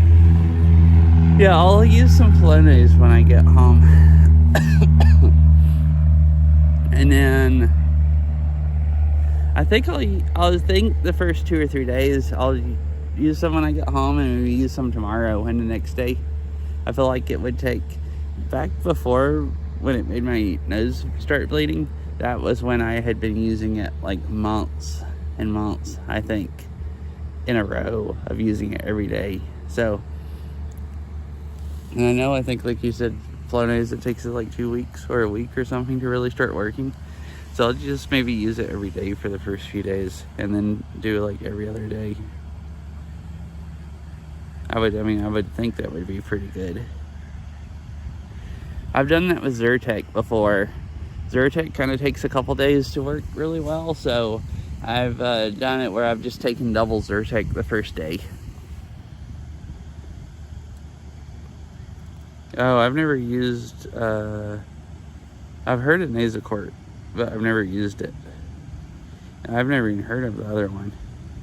But yeah, I've done double Zyrtec to try to get when I hadn't taken it for like months, and that seems to work better. Like if I get into something really bad and have a really bad like allergy attack, but I'm not miserable the first day.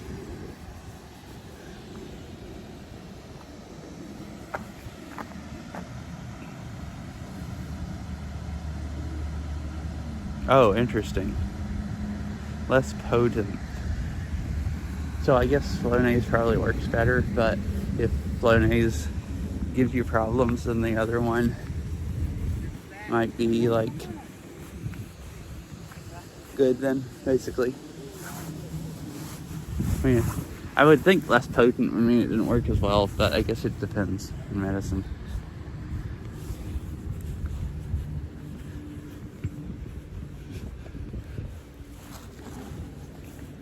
You could hear the tires barking on that plane when it touched down on the runway.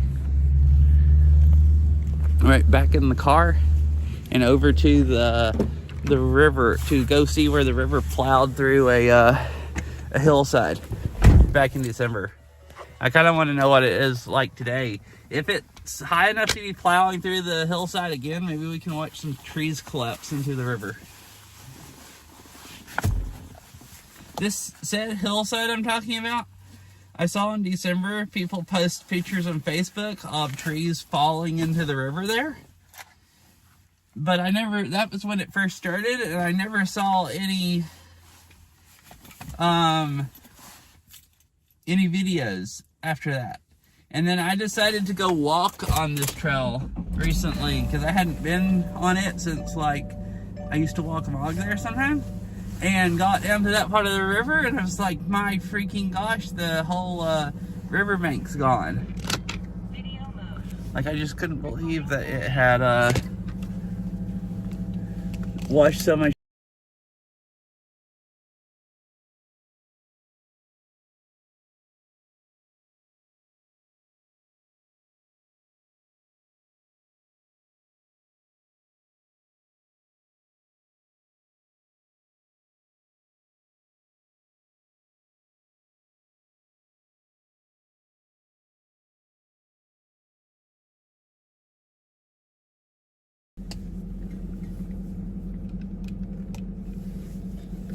Hello.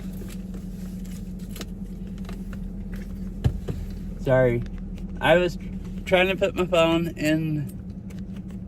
on the phone holder, and I hit the power button to get certain AI that, or, you know, assistant that I'm not going to refer to by name, or it's going to start trying to talk to me. Right now on my iPhone, and it started trying to talk to me, and that messes up the app. But it should be good now. I could fix this problem. I ordered me, this is the phone holder I used like when I went to Rainier and all that, and I kept having that problem. Well, I ordered a MagSafe one. I actually got it yesterday.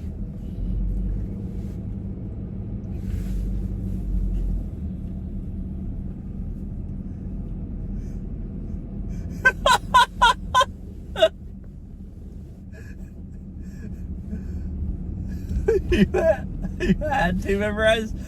Oh goodness, that's a really good way. Oh, okay. Well, the part of it I heard, that's a really, really good way to memorize them.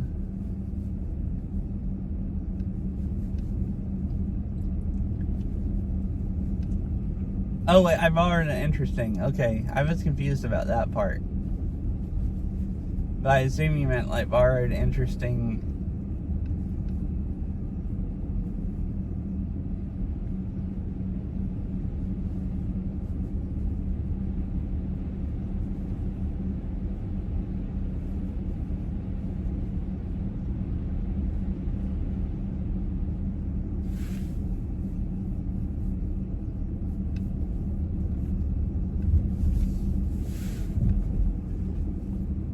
Wait, let me read it when I get to the stop sign, because my brain is still trying to figure out what the heck TTS said.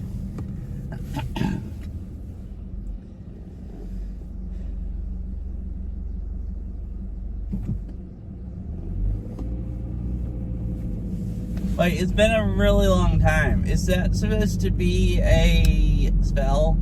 All the names?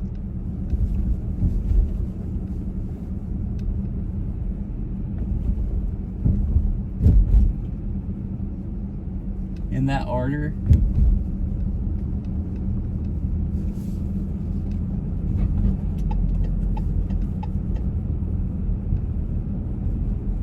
I feel like it's really funny that you use Harry Potter stuff to help you memorize the names, is what it sounded like.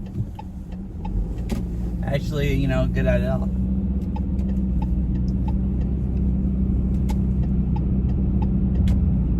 Oh, there's a whole bunch of trees on the side of the road back there, also has flowers.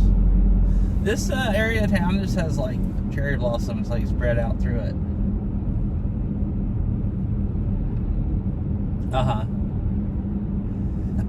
I have a Hall's cough drop in my pocket in case I started needing cough, but I haven't really felt like I needed to cough this whole stream, other than a couple times when I've laughed, and that's made me need to cough.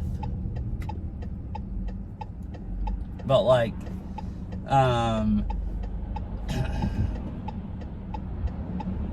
Mostly the only problem has been, well, I mean, I guess there has been a few times I've coughed trying to say stuff, but that's because, you know, my throat is kind of hoarse, so it's been hard to talk. And that's kind of weird. Yesterday it felt hoarse, like it was straining it to talk. Today it doesn't really feel like it's straining it, which is why I thought streaming and talking probably wouldn't be overdoing it.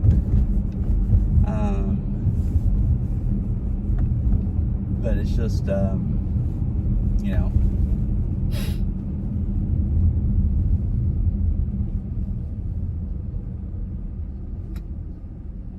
a little harder to talk, I guess.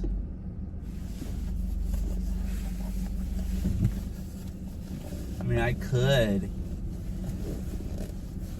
try this other cough drop and see if it makes my...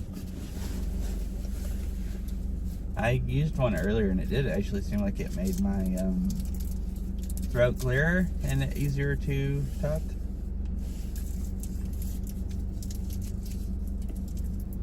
I might mumble more like this, but, you know.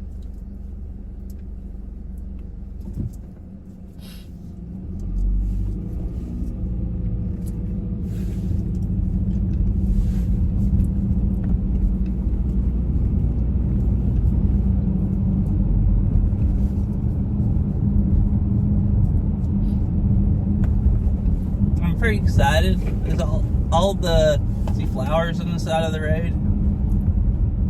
Trees of flowers and bushes of flowers, and then nice sunny day. Well, I was gonna say it's basically like spring is here, but I think yesterday was actually the first day of spring, so I guess spring is actually here. What? It didn't play my warning one, it just went to ads. Or if it did a 2-minute warning, it didn't load on my TTS app.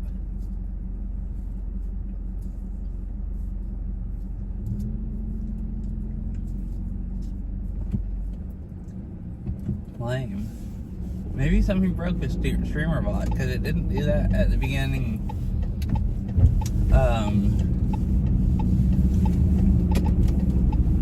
Not beginning to stream. It didn't do that last ad break either, I don't think.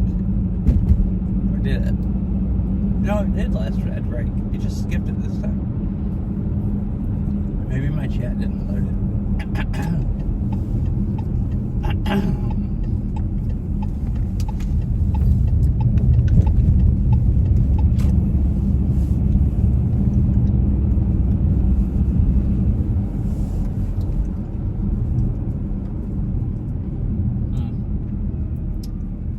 One of the other things I could have done, instead of going down here and looking at the river, would be go to one of the Japanese gardens. Because a couple of ones I've gone to are really close to here. Are pretty close. Well, you know, 15 minutes away or so, depending on the traffic.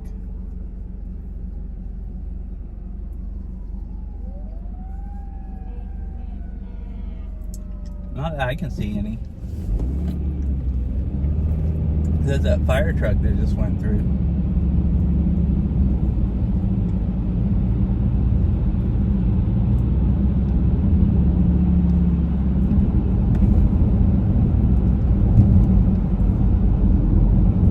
Why? Because my phone's in the windshield or something? Oh, because I said it didn't read the 2-minute message, so then you figured, well, I had to have been looking at my phone enough that they could see. You have to remember, we live in Washington, in the Seattle area. They don't... Oh, okay, yeah, I see, okay. I was going to say, like, they don't have laws here. If they do, they don't enforce them. It's like, every time I go somewhere, I see somebody looking down at their lap. and swerving over into the other lane. Like literally every time I go somewhere, I think. And sometimes they're doing that pretty close to police, and they don't ever, it's like...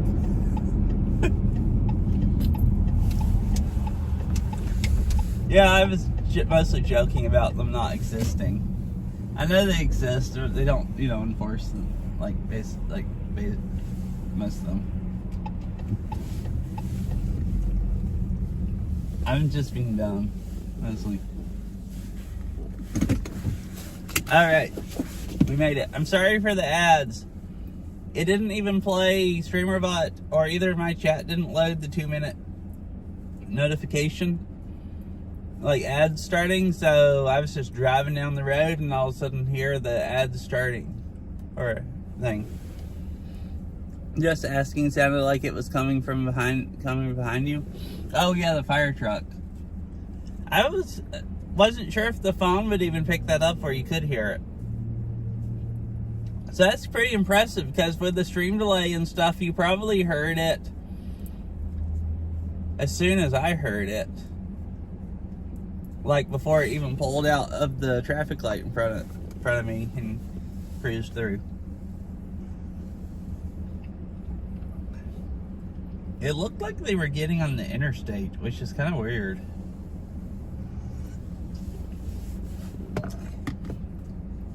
Because I assume this rent and hire department, I wasn't actually paying attention super great. I was more looking behind me, trying to make sure they weren't going to need to come over into the side of the road I was at and that I wasn't blocking them. Recording stopped. No, either there's something happened on the interstate or they're going down just 1 or 2 exits. Man, that looked really painful.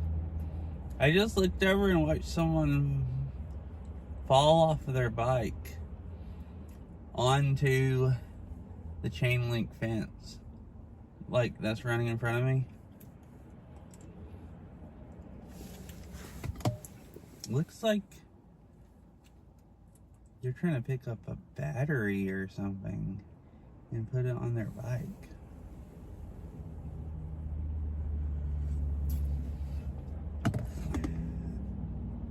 Are they balancing a battery on their handlebars? Some interesting stuff going on here.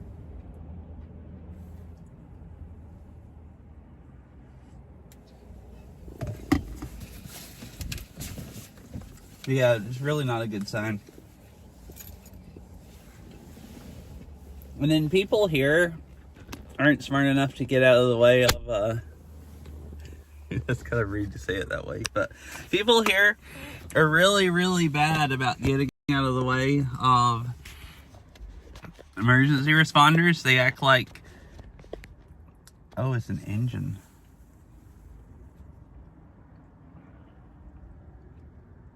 All right. You just saw what I was talking about. Balancing an engine on, is that a generator? Or was it an engine off of a lawnmower or something?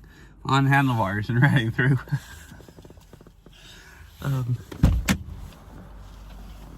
So I always try to, like, you know, at least make sure if people don't get out of the way on the side of the road that they're trying to get through, that maybe I can let them through on the other side.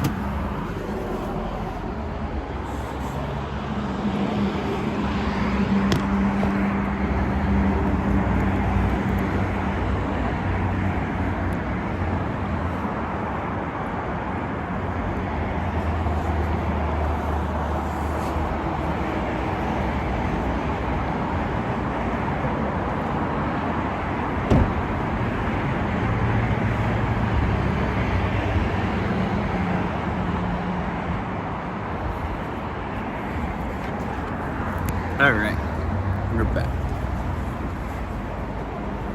We go look at the river here while I come by. And I'm usually first and then everyone follows after me. Oh, like moving over and stuff? I think I've maybe had that happen a few times also. Like,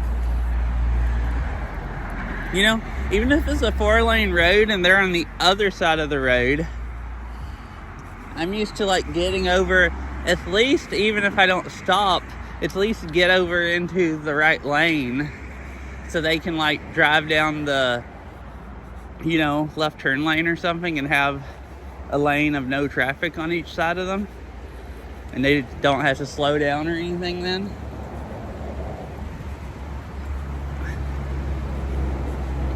Like, at least do that. Or pull over in the right lane and stop. And I've done that a few times, and I've seen people follow me. I've also done that and then slowed down, and then people got over into the left lane to go around me. You know, driving when the, you know, fire truck's trying to get through or something.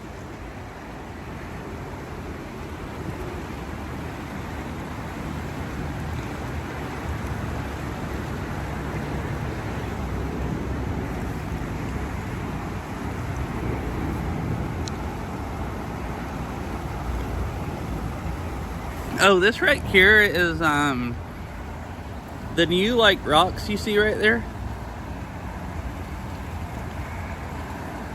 IRL train air horns. Oh my goodness.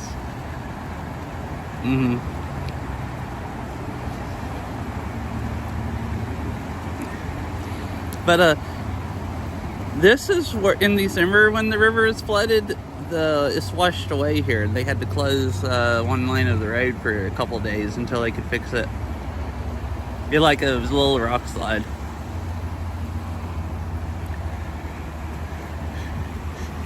Yeah, I don't know. I don't know if the air horn would help, because some of the time it's not that like people don't, you know. I mean, I don't know. I don't know what people are taught here when they learn how to drive, or who teaches them. But like, I learned to get over out of the way so they could get by, and it just makes sense to me, at least. But here it seems like people are taught to stop wherever they're at. So if they're lined up across all 5 lanes of the road, that just means they'll stop where they're at, lined up across all 5 lanes of the road. So like I've seen I think I saw one day King County Sheriff trying to get someplace, and I pulled over and let them by, and they got to the traffic light right in front of me. And there was people, the light was red, so there's people, it was red like that way, I guess, or whatever. Or what it ended up being, there was people across all 5 lanes because someone in the left turn lane also, and he couldn't get through.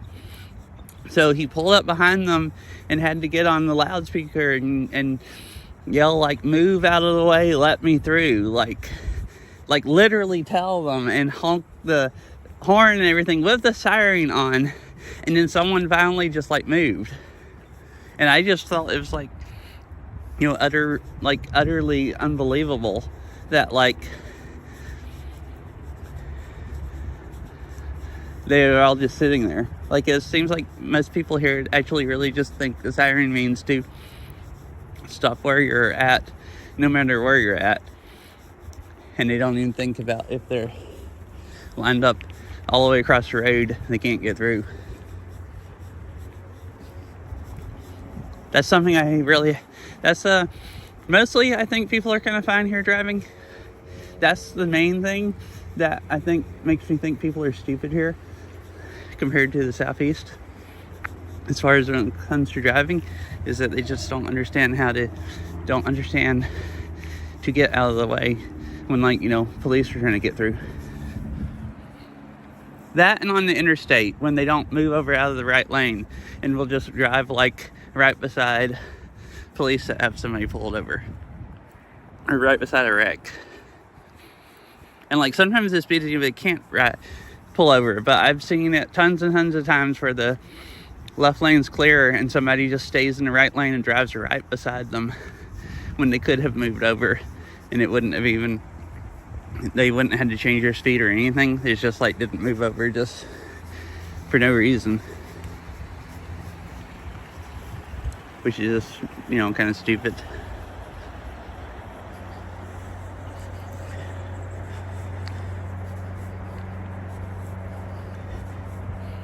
Wait, you said there was several neighbors over at your house?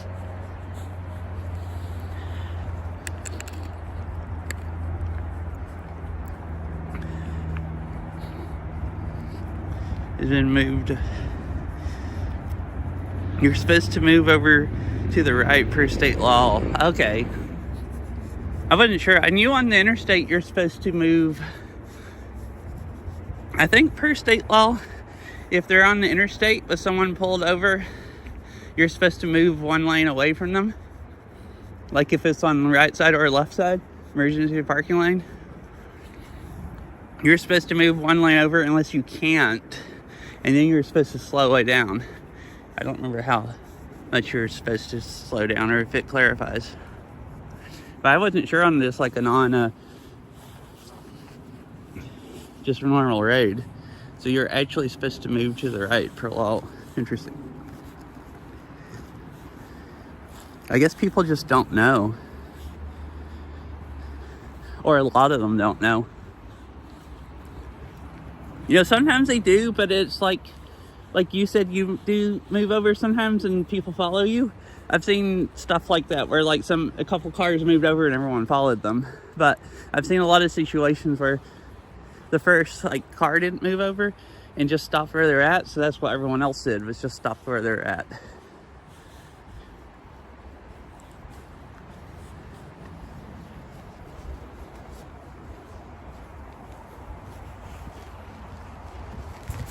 Let me, I didn't have my gloves on because it's pretty warm today, but it's a lot colder here than over there in the sun.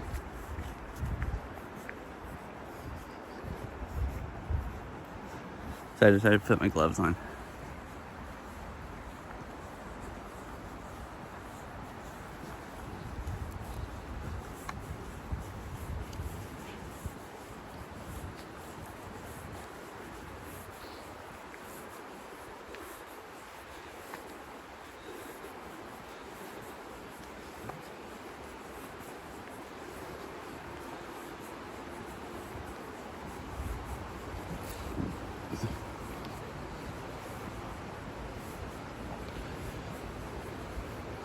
You can hear the water down here. It's kind of loud because some of these trees are like so far out into the river from where the river is right now. Oh, and this is where the river gets narrow also, so it speeds up a lot here. And look at how far some of these trees are. Like not super far out, but some of those are like really big trees, like a lot larger than the ones we saw in the river earlier.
Oh, by the way, I don't know.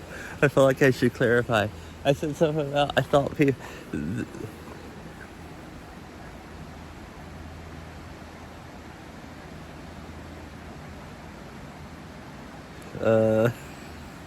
Okay.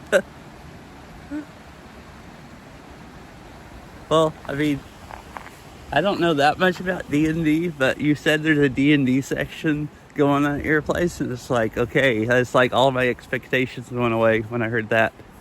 It's like, all right, that means anything could be happening.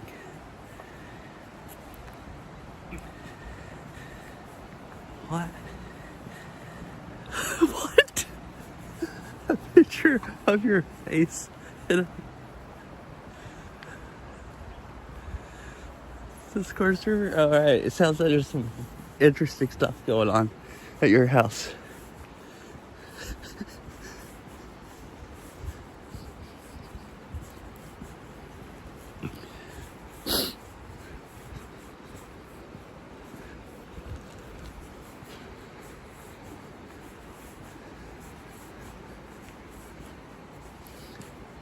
Oh, yeah, but anyways, I was fixing to clarify, because I said, talking about traffic, and I said that's one reason why I think people are stupider here than people in the Southeast or something.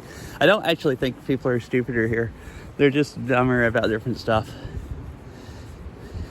I was thinking about that. That is not fair to say, because DoorDashing here and DoorDashing in the Southeast, the kind of crap I went through down there with people not understanding what I thought was basic stuff about how DoorDash worked compared to here was like total difference. DoorDashing here was like so much better, like just effortless compared to down there, because people just understood how the whole process worked, or way more people did. I really had nobody here ever that was as difficult as a lot of the people down there. Mostly it was people that would get mad at me because their whole order wasn't there and it was sealed up in a bag, and DoorDash told me not to open the bags and check it, and then people would call me or text me and be mad about it, that they didn't get all their stuff. And it's like, well, you need to go be mad to DoorDash or the restaurant or something. It's like, literally, I couldn't do any better. And it's like, here, people are very understanding about that. Like, I had a few people call me a couple times when they didn't get all their stuff. And I said, well, I can't refund you or anything, but you can, if you contact support, they can. And they're like, okay. And it's like, really nice about it and stuff. Where in the Southeast, I had a lot more people that actually got like, angry about it. All right, so here's the hillside I was talking about. So stuff like that, it was way better here. But then, and people here seem to understand some stuff like that better than down there. But when it comes to moving out of the way on roads and driving, that's not what they're smart at compared to, a lot of drivers in the Southeast. Yeah, well, I've had a few people call me and just ask me. They said, well, they were like polite, and they're like, well, I didn't get all my order, and asked me what they needed to do, and I said, well, I don't have a way to refund you. Like, I could contact support for them and try to, but I don't know what they didn't get, so I think it's like, and I don't know if they would even do that. So I would just tell them, well, to go contact support, and they should be able to refund you. And they were like, they said, okay, well, thank you for letting me know, or whatever. And,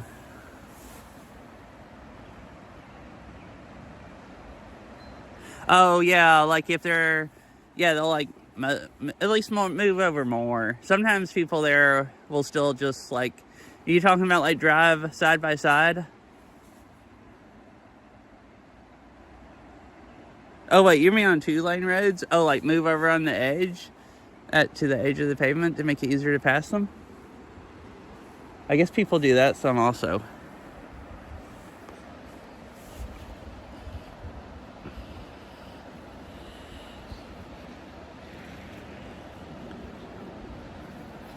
All right, so here, I'll stop talking about driving and talk about the the hill we came to see. So the river, like I was talking about back there, I noticed you could hear the noise louder.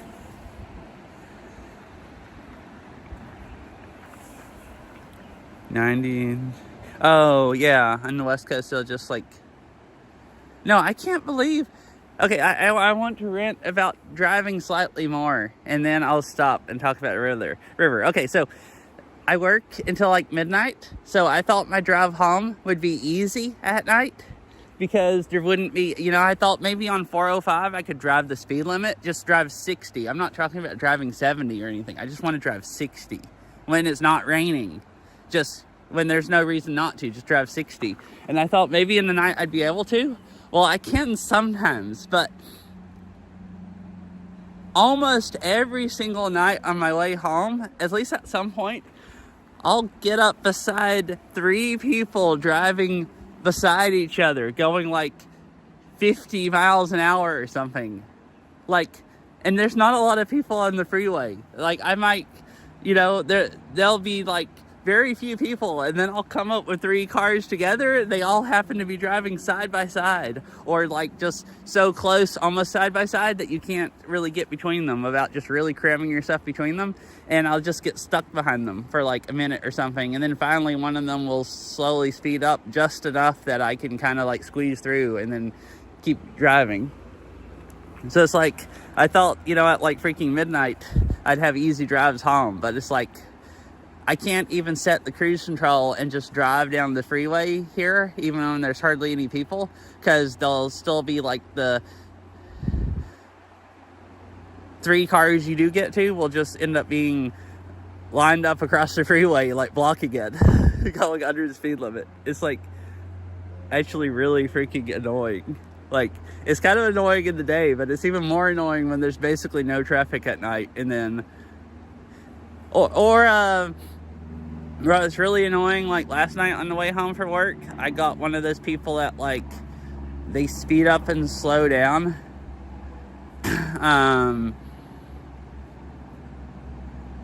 And then they'll try to match other cars around their speeds. So like, I'd come up behind them, I had seen them way down the road, and I was going faster than them, and then when I got up to them, then they just like matched my speed. So then I drove almost the rest of the way down the highway with them beside me, either a little bit ahead of me or a little bit behind me. And if I sped up or tried to slow down, they just kind of matched my speed. And they couldn't hardly stay in their lane either. So it like made it really annoying, because it's like, well, I just gotta watch out and make sure this person doesn't just run into me. But unless I go drive like 80 miles an hour, I'm not gonna get away from them, because they're just gonna match my speed. So it's like, there's some stuff like that also. It's just like, there's hardly any cars on the road, and like, you think they are driving under the speed limit, well, okay, so they were driving under the speed limit. I was driving a little over the speed limit, I guess. You think they're afraid of people until they find someone going faster, and then they just match their speed? Like, that's why they're doing it? Because they figure, well, they'll pull me over instead of them?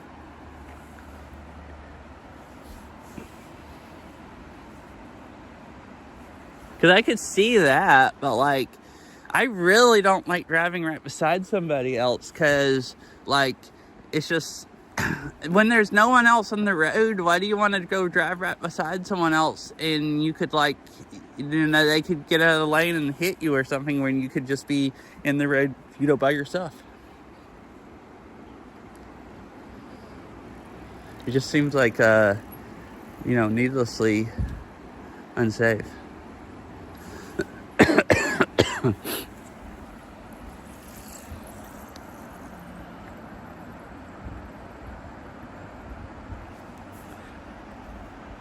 Anyways, that was the thing I wanted to say. I just talk about how annoying it is to drive here, even in the middle of the night when there's no traffic.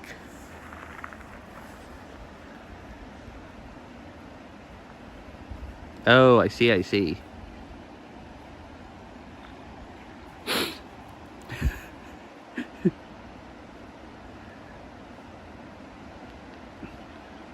think some people don't pay attention to their speed until someone passes them.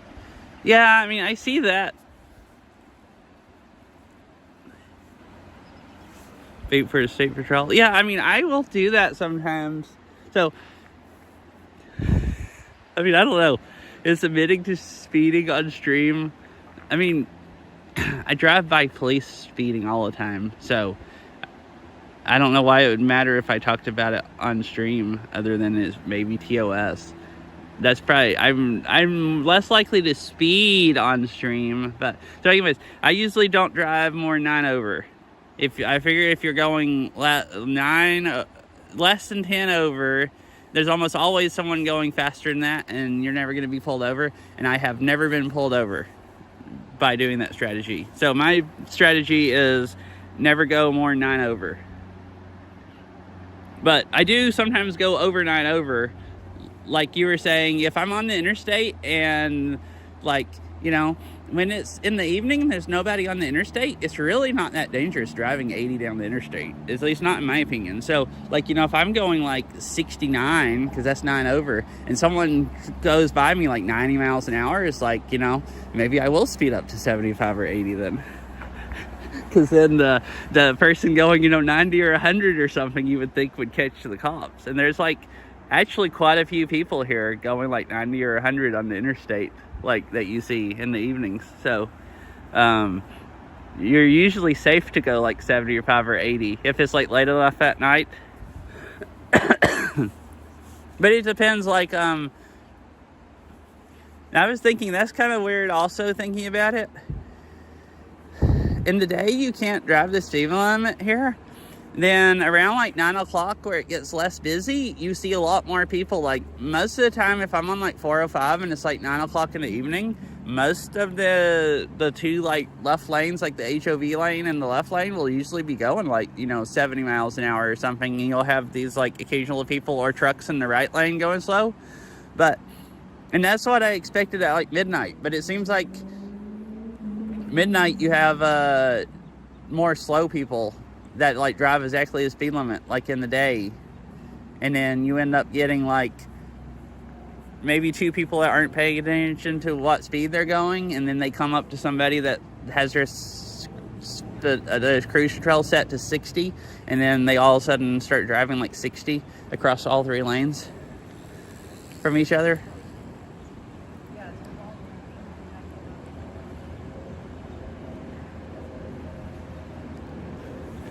Alright, anyways, I should stop anyways, or we're never going to look at the river. It has been interesting to talk about, or maybe we can finish it after I talk about the river. But I guess, yeah. So anyways, the river, I was saying it was getting louder up there, and it's moving really fast here. Well, normal river path, it came down here, and it went right through there. And this hill was all right here. Like, the trails, so the trail is supposed to be completely closed here, but it's been closed here ever since I've lived here because part of it washed away. Like, the whole trail is here, but part of the bank washed away, and I guess more of it washed away in December, and they, you know, completely closed it, as in they put some caution tape across that probably the first bike rider rode through. So everybody still just rides it, but it's supposed to be closed. So I guess more of this washed away.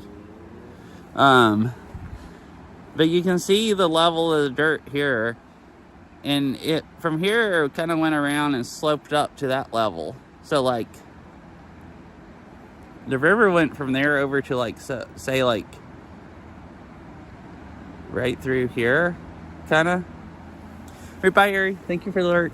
So anyways, I just couldn't believe this. Like, that hill came out like that far, way further out, like at that height. So the river just was cruising so fast through here in the straight section that it got to the curve and just plowed into the hill and washed that whole hill out. So I've seen a bunch of stuff like get washed away, like the flooding in December, but not anything this extreme of a hill that tall and the river just washing the whole thing out.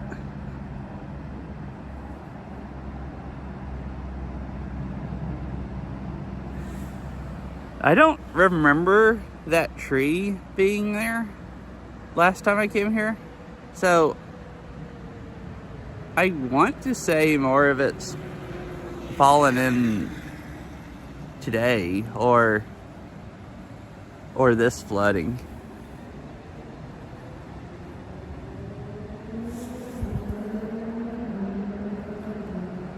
Some of it, like this stuff, looks newer and loose to me also compared to like this stuff over here, but it might just be different kinds of dirt.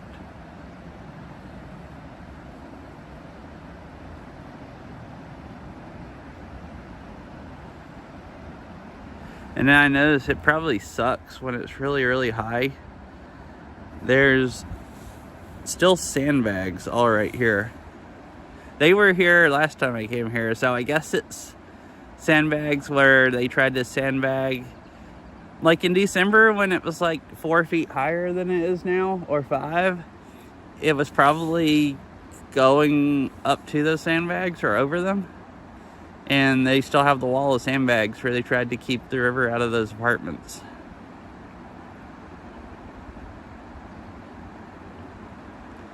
It looks like it's almost up to the lower ones now. But yeah, anyways, that's what I wanted to walk over here and show. Was the, you know, crazy hillside that the river just carved out. Oh yeah, and now, when it's not flooded, there's not even any water here. There's a huge like rock bar here that sticks out to about here with just like rocks that it washed in there, and all the water comes over here and then goes back that way.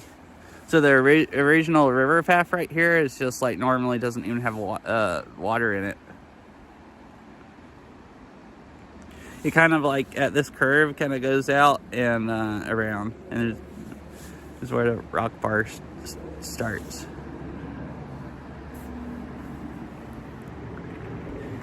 I mean, you can kind of see it looks really shallow there, and like there's some logs sticking out. That's like, I guess, where it's shallow going over the rocks.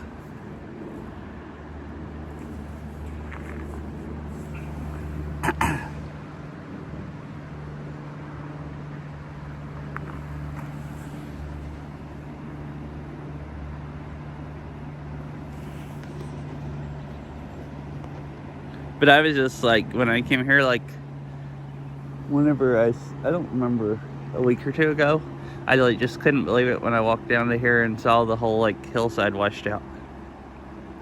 So, anyways, it's a nice walk anyways, and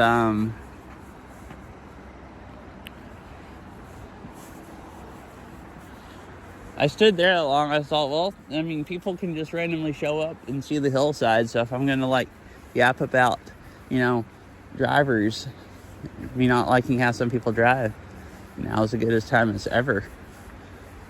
Like, it's probably not even more boring sitting there than walking here, because, like, that's a pretty cool thing to look at. Just freaking crazy. I kind of wonder... that's one of the reason I wanted to come here today. I was kind of wondering how much, since the river curves over so much now and then goes around, I was wondering, like, every time it flooded, if it was going to cut more and more into the hill. And I can't really tell. Like, some of that stuff, there's some stuff that looks kind of like it's newer and has fallen sooner to me, but like the stuff over towards this way more. But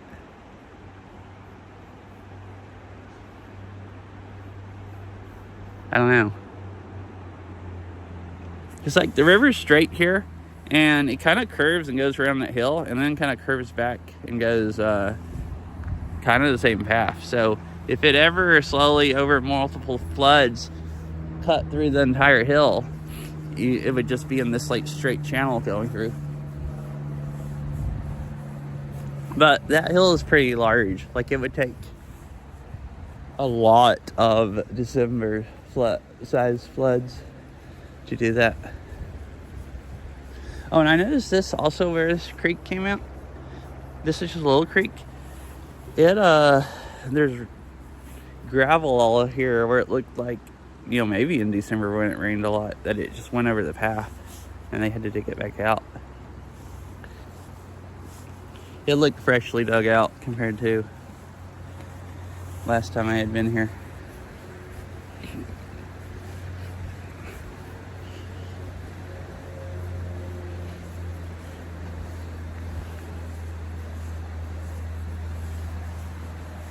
Moggy used to like walking here because in the summer it's pretty cool because the river here and in the shade with the trees. Sometimes it was pretty humid, but most of the time this is one of the better places to walk if it's really hot. And if I parked where I parked at and walked all the way down here, he'd start getting really like more tired by the time we got down here. And then there was that nice little creek there that he could lay down in and get wet and drink some water and then head back to the car.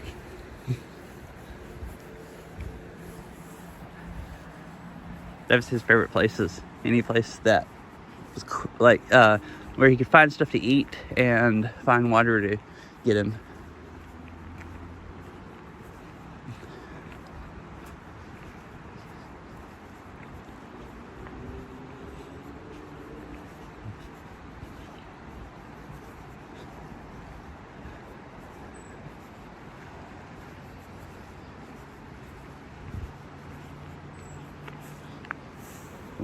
Look at I don't know, maybe not that cool, but I was just looking at the water like backing up on the trees because some of these trees are pretty big.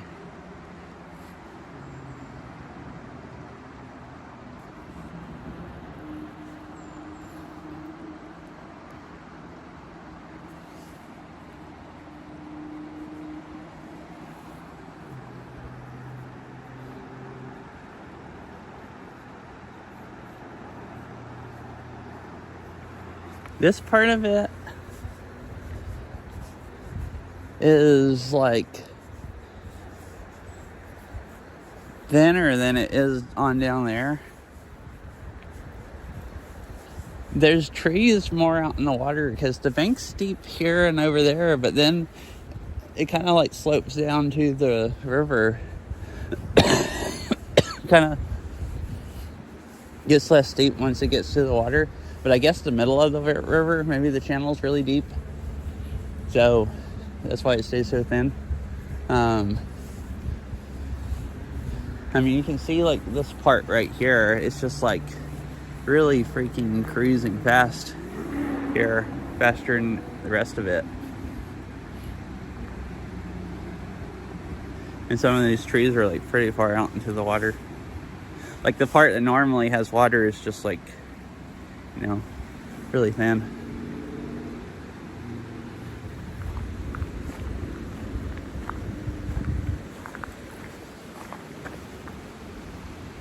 And I guess it has been raining quite a bit because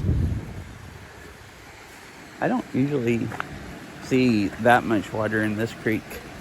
Maybe this is just a normal winter level though. A lot of this winter has been so dry, like December it rained a lot, but since December there's been so many sunny days and so many days without rain in between the rainy days that even a lot of the smaller creeks that are fed a lot by rainwater, there's been quite a few days where I've gone to some of those that I'd be used to, like that creek back there. I think if I remember right, it gets completely dry in the summer, like no water at all. And those have been like, because there's a couple creeks like I've streamed a few times out at like Coal Creek coming out of Cougar Mountain, and that seems to just be rainwater fed, most of it.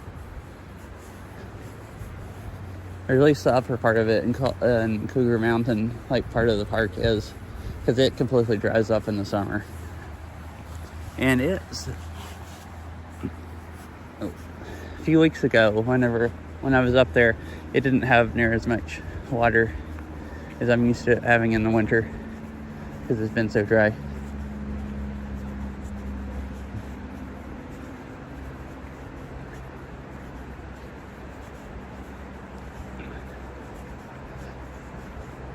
But it's definitely, at least even here, rained enough to get the smaller creeks back up to at least normal level.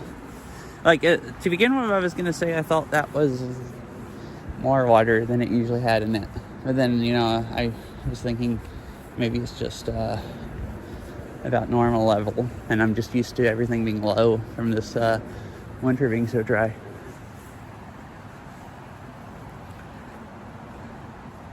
You can tell there's landslides here sometimes. Oh, there's a bunch of flowers growing up here on the middle of it.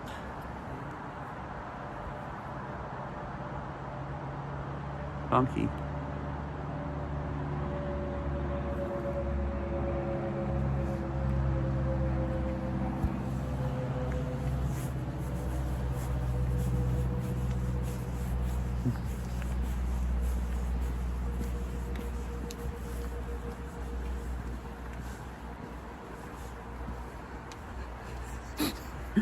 I'm standing there staring up through my phone, and then that guy that was walking by the other way is just like looking up there. Like just looking up there. Even when he went by me, like, what the frick is he looking at?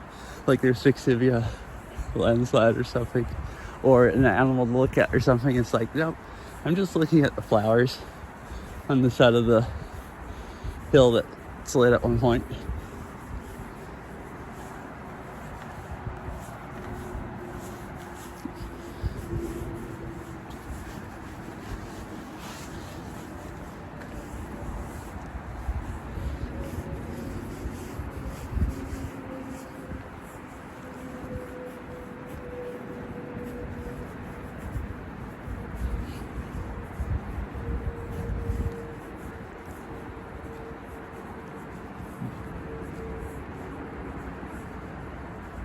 See, like this one, some of the dirt has slid out from under these trees where these trees were kind of actually overhanging.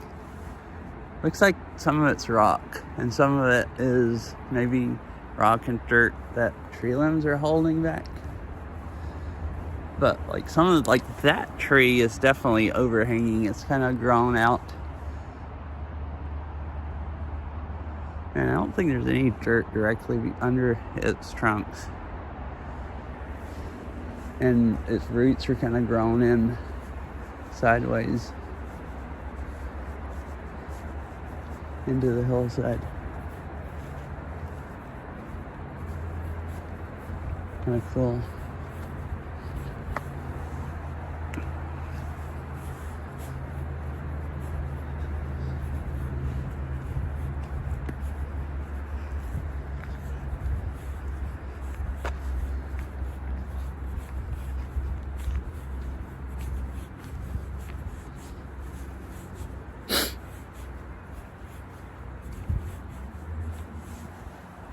Oh, welcome back, Gary.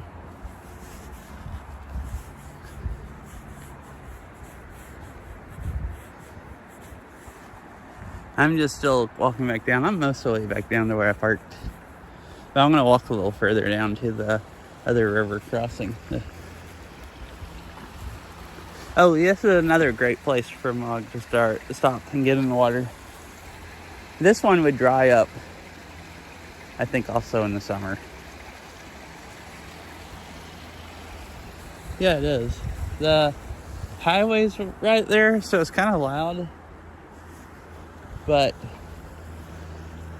other than the traffic noise,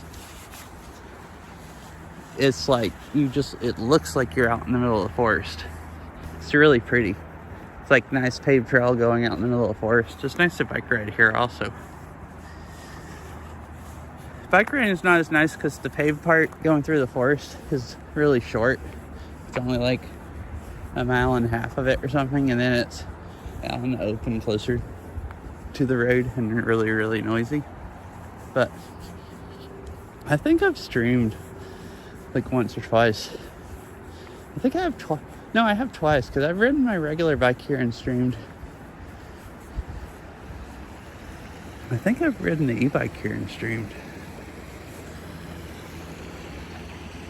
And I've always been confused about this. It's like piled up sticks like a beaver dam, but it doesn't actually look like it's made by beavers. Watching the flooding. The river's over there from where I'm at.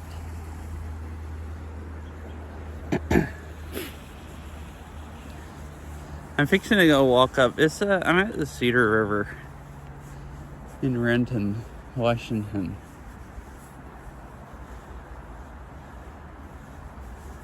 I'm fixing to go up to a bridge and go across the river. I don't know how mega flooded it'll look there, other than it's moving really fast. The whole thing. But maybe not look as flooded as it did like downtown, where it was up over the walkways and stuff. But howdy.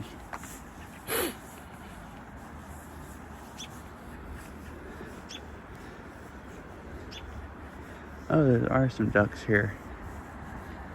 I normally see a bunch of ducks here. I was kind of wondering why there weren't any. There's one right here.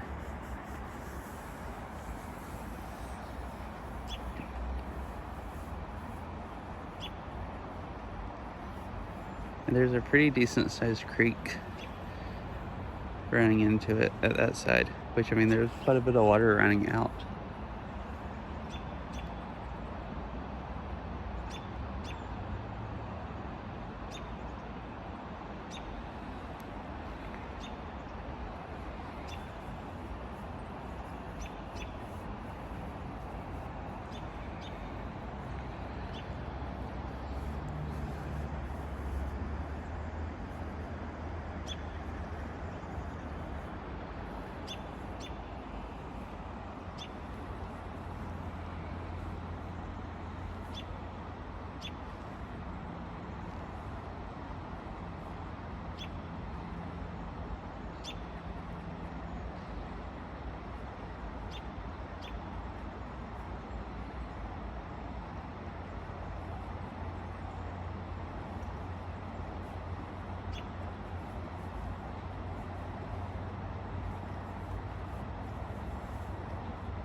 Yeah, sometimes I've been here and there's been like a whole bunch of ducks.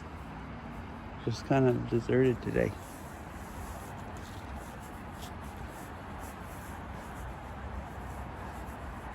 And this doesn't look like a mallard. So, don't know what kind it is.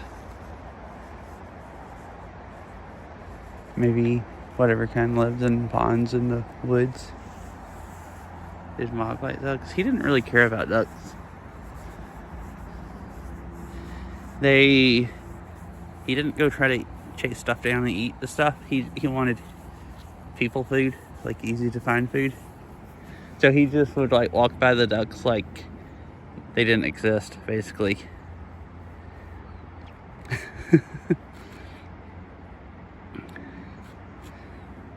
So like the park we were at earlier across from the airport with all the ducks, I used to take him there and walking through downtown sometimes along those trails, and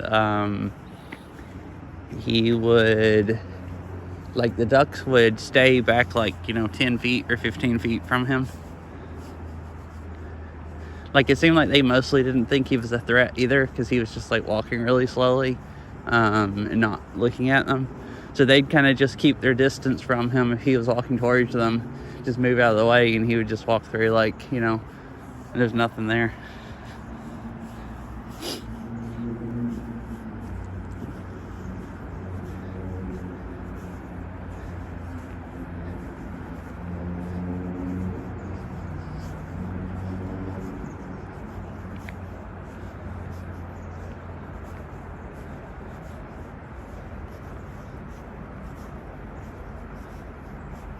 I think he was always busy trying to, you know, see if he could find food to eat. He was definitely the most interested in food.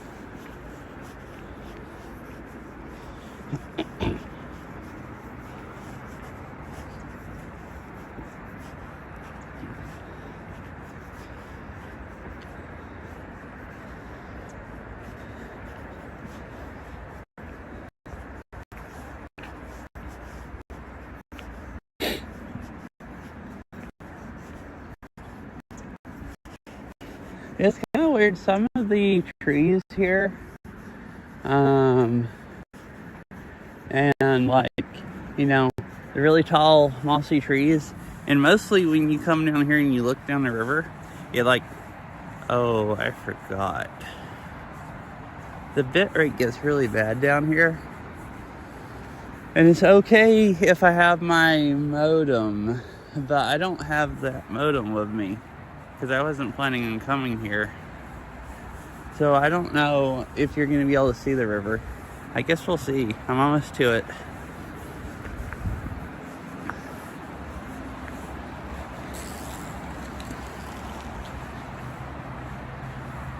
It might get better once I get down to it. It looks like it's real bad now.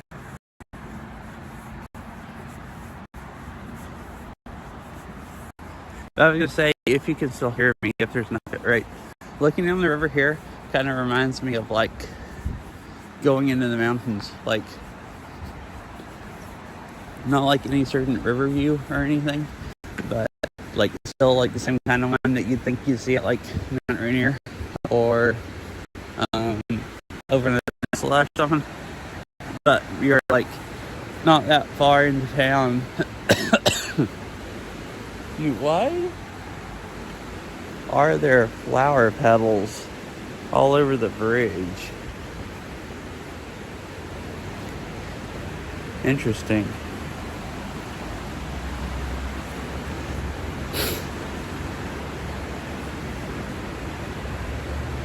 Well, the river looks quite flooded here, at least if you're used to what it normally looks like. It's just raging down there. Bit rate. I need bit rate. Alright, it's recovering. At least for right now.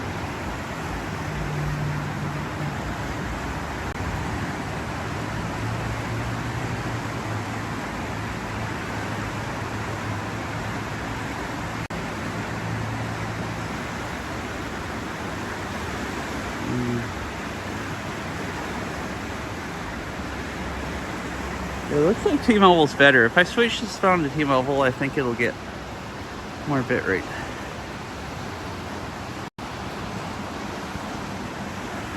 Give it a minute to switch and it might get better.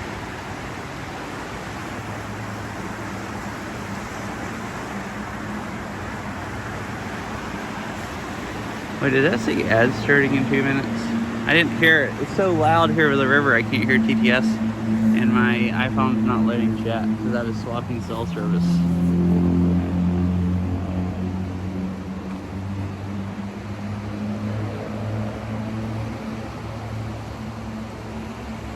Oh, it did say in 2 minutes.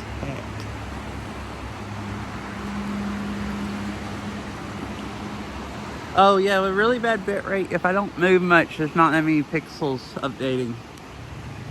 So it probably does get more bit rate because the phone's not moving, plus it can do more with the bandwidth it has. Right here, let me real quick set my phone here. Hello. Alright, just stay there and it's not gonna fall off in the river. It wouldn't fall in the river probably right now anyways. It would just fall on.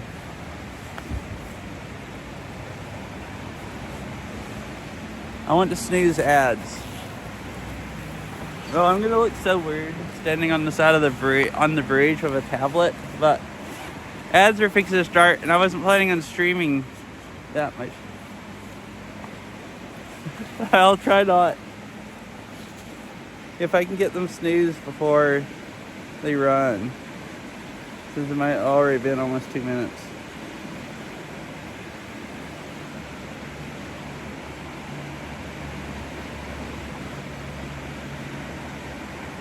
Alright, I had 14 seconds, but I got it.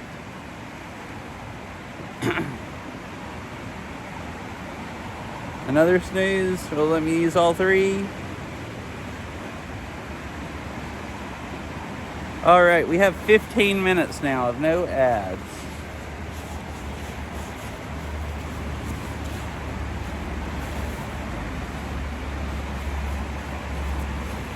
Heck yeah.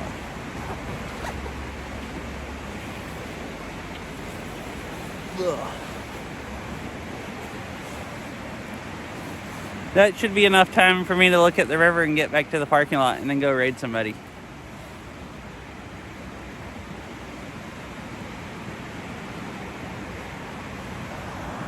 Alright, hello and goodbye again. If I can hit the right thing on my phone. Alright, now I have the phone tethered to my hand again, so there should be no drowning. Well, the bitrate's a lot better now. Was it just from sitting there not holding it? Was the phone using the bridge as an antenna? It was like 7 megabits. No, it's just better some of the time now.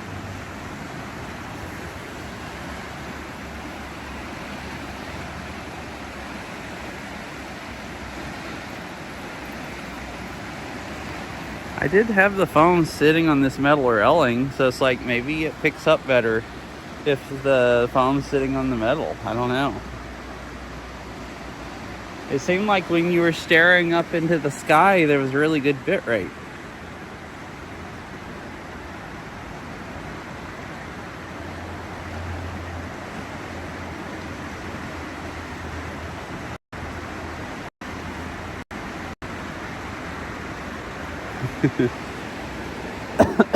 So the river's really fast here. Also, it gets really thin because there's it gets thin like the rocks piled here where they built the bank out for the bridge.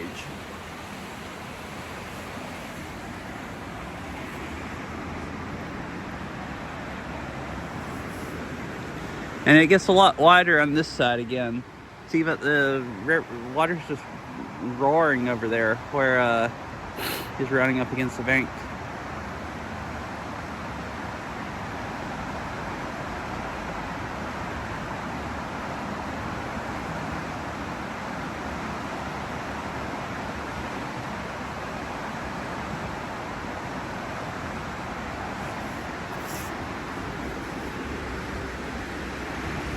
And something must have went on here because there's flower petals all over the bridge right here.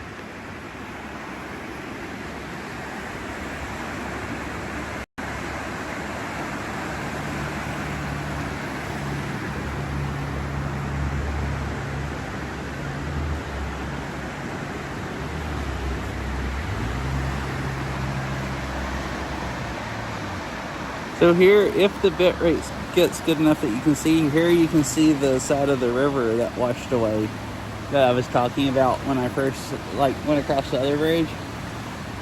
But that was way further down the river. We're close to it now.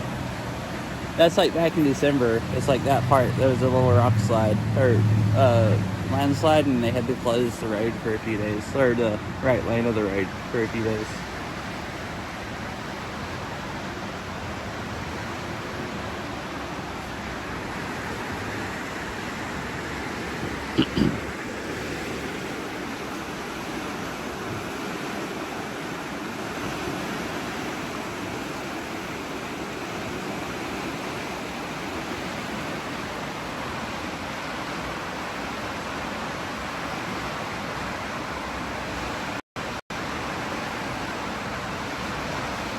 Alright, I'm gonna head on down where there's more cell service, I guess, and head back to the car. It ended up being a pretty long stream. Dang, it's 7 o'clock. I keep forgetting that it stays light so late now. Because I haven't actually been outside a lot since the time change. I mean, I have done a few streams since then, but didn't stream until sunset. I had been, you know, when it would get... I had been streaming until sunset more often. Yeah. And since daylight savings, like, there's some windows at work, so I'll like see that it's still light out. That still keeps freaking me out because I keep looking outside and being like, man, it's so early still. I feel like I've been here for hours. And then I'll look like, at the time I'll be like, oh yeah, because it's a whole hour later than I think it is from the daylight. But yeah, it's pretty nice. It doesn't get dark until 7. I mean, it's 7 and it's still not even close. I mean, it's maybe the sun's set. I think the sunset's probably not until like 7:10 or something. So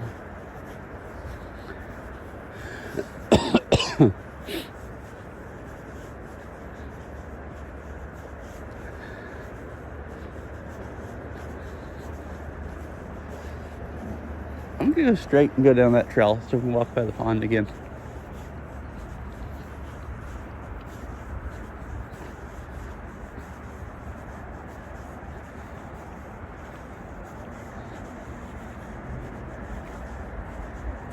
It's also, I'm not sure what's going on down there at that picnic shelter, and I can walk by further away from it going this way.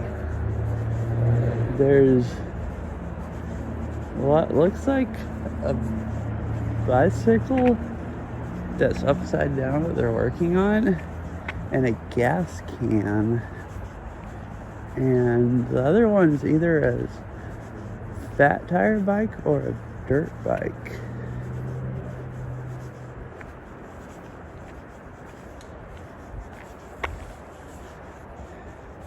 It's like slightly sketchy, so it's like, well, I'd rather, you know,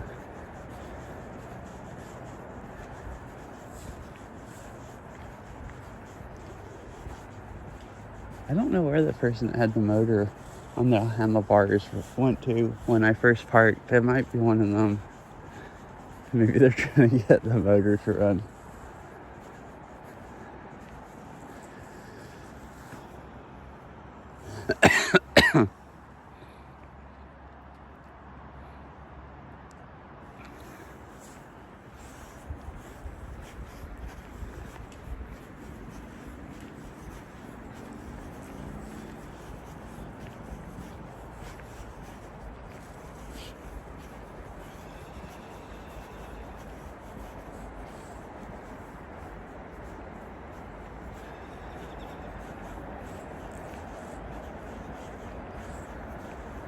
Oh yeah, so there's this pond here or whatever, and it's dammed up here. There's another one down here, kind of a swamp, and then in the winter when it's higher, it kind of comes out on the grass here sometimes. Usually there's not near that much water in the summertime. The swampy area of it will be much smaller. So it's a lot higher than the river. So there's some like way it's dammed up. It's a lot lower, and then dammed up between it and the river for like a pretty big area. I've always been confused about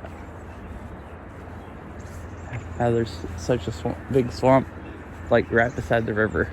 That looks like it's a higher elevation than the river.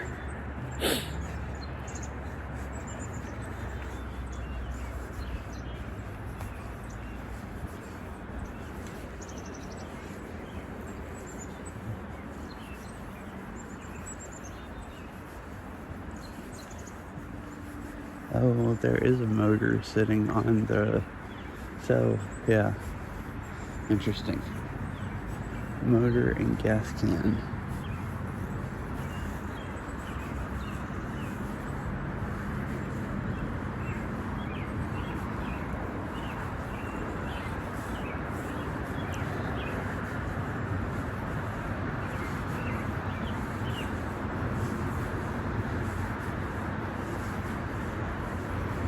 Oh, and this, I never tried coming up here and looking at them in the fall when I went to downtown and looked at salmon.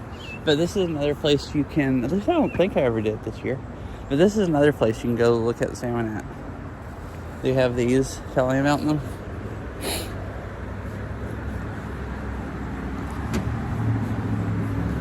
Downtown Renton, and here in Landsberg, which is down like outside of Maple Valley, are supposed to be like the 3 best places on the Cedar River to look at them.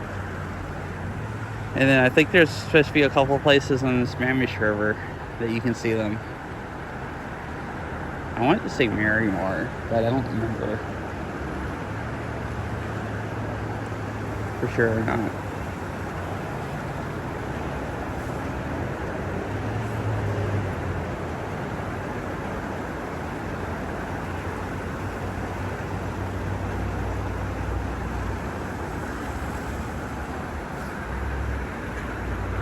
Anyways, I guess I'll go back to the car. It's easier to take my gloves off and all that and find someone to raid.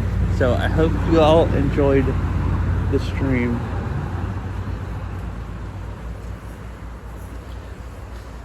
It was nice. I don't think I'd done a IRL stream since like the week before last, so it's nice getting to go outside again. Yeah, thanks for hanging out. I had thought about it also, because like I named this one like looking at the flooding or whatever. I could have drove over to like Duval or someplace and looked at flooding, but a lot of the roads over there are closed. Like there's multiple roads going across the river that are closed. So the ones that are open, look like they have pretty bad traffic. They didn't look as bad on the weekend as they did during the week, because I had thought about going over there one day before work and looking at stuff. But still enough that I might be a public menace.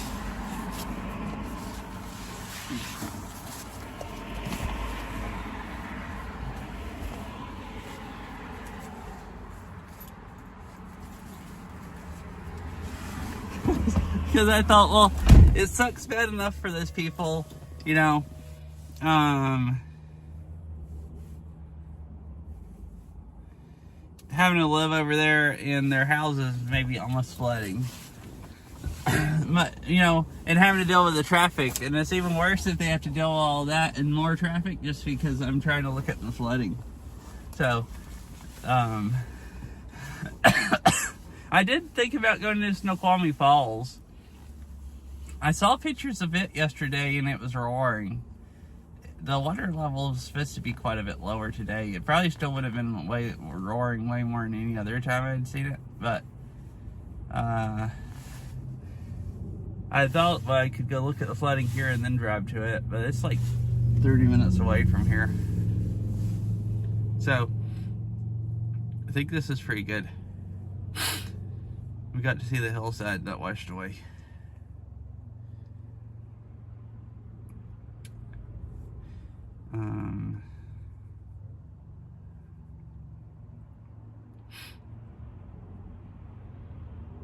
You know, it feels a lot easier to talk now than it did earlier. I ate that cough drop, and then I did the whole bunch of the talking while I was complaining about how people drove, and maybe one or the other, or the whole combination, seems to have really like cleared my throat out.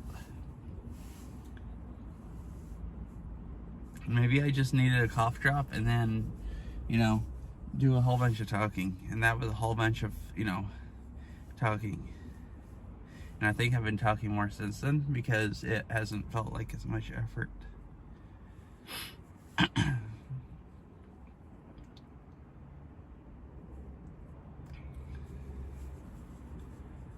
Man, I don't know who to raid. Just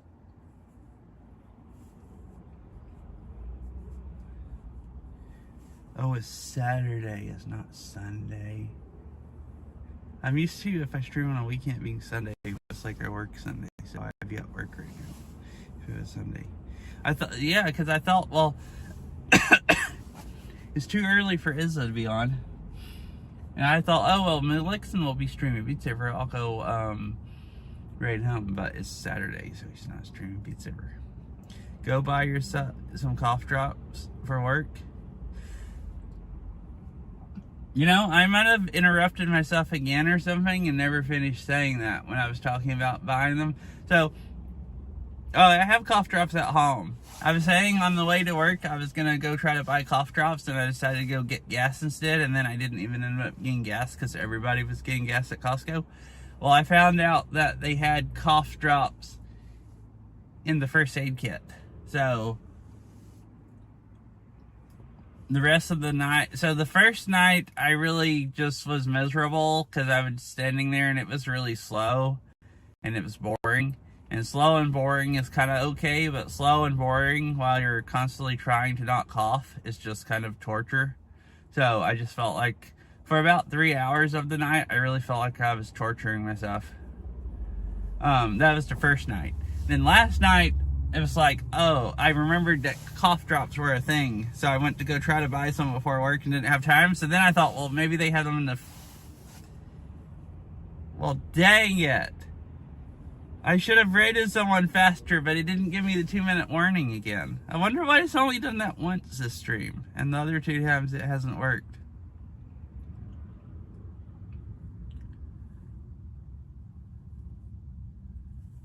But anyways, since I remembered that, I was like, well, maybe they have cough drops at work. And then I found out they had cough drops in the first aid kit. So then I ate cough drops all night out of the first aid kit, or a few. So last night wasn't bad at all. I could do a cough drop, and that would make me not need to cough, and it would be like that for about an hour, and then I'd start feeling like I wanted to cough again, and I was having to really not cough, so then I'd just go get another cough drop. So for tomorrow, I can take some of the ones I have at home, or I guess just eat the rest of them out of it. There were a lot. I didn't eat anywhere close to like even half of them in the first aid kit. So I could just eat the rest of those. I assume from how much better my voice was today and the coughing that it won't bother me tomorrow.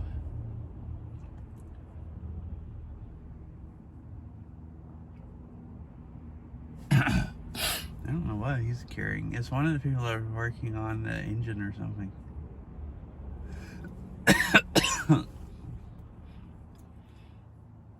There's some weird stuff going on here. There's always weird stuff at this park. So that picnic shelter doesn't have any picnic tables anymore because I think because homeless people set them on fire. Because I found some, because there's a homeless encampment up in the woods, and well, part of it, you could hear the people up there yelling at each other when I was going by. I don't know if the camera picked it up or not, but there's a homeless encampment up in the woods from here. So that's why the park doesn't have any picnic tables, I think. Because I came here one time walking the dog, and some of the tables had been burnt. And now there's no picnic tables at the park. There hasn't been in like a year or something. So the motor and stuff, I walked down this trail. Last time I walked down the trail, I found there was a dirt bike sitting on the side of the trail that had been torn all apart. So when I saw them, when I got here and somebody was riding by with a motor on their handlebars, I was like, oh, you know, seems normal. They're just on their way to got a motor someplace and hauling it back to the encampment. Right, welcome back. I'm sorry for the ads. I would have probably rated someone faster, but it didn't give me the ad warning message. It's weird. It's giving me the ads running and ads are over messages consistently, but not the 2 minute before ad warning. start using nasal steroid sprays. You can also use Afrin for sure. I don't know if I've ever used Afrin.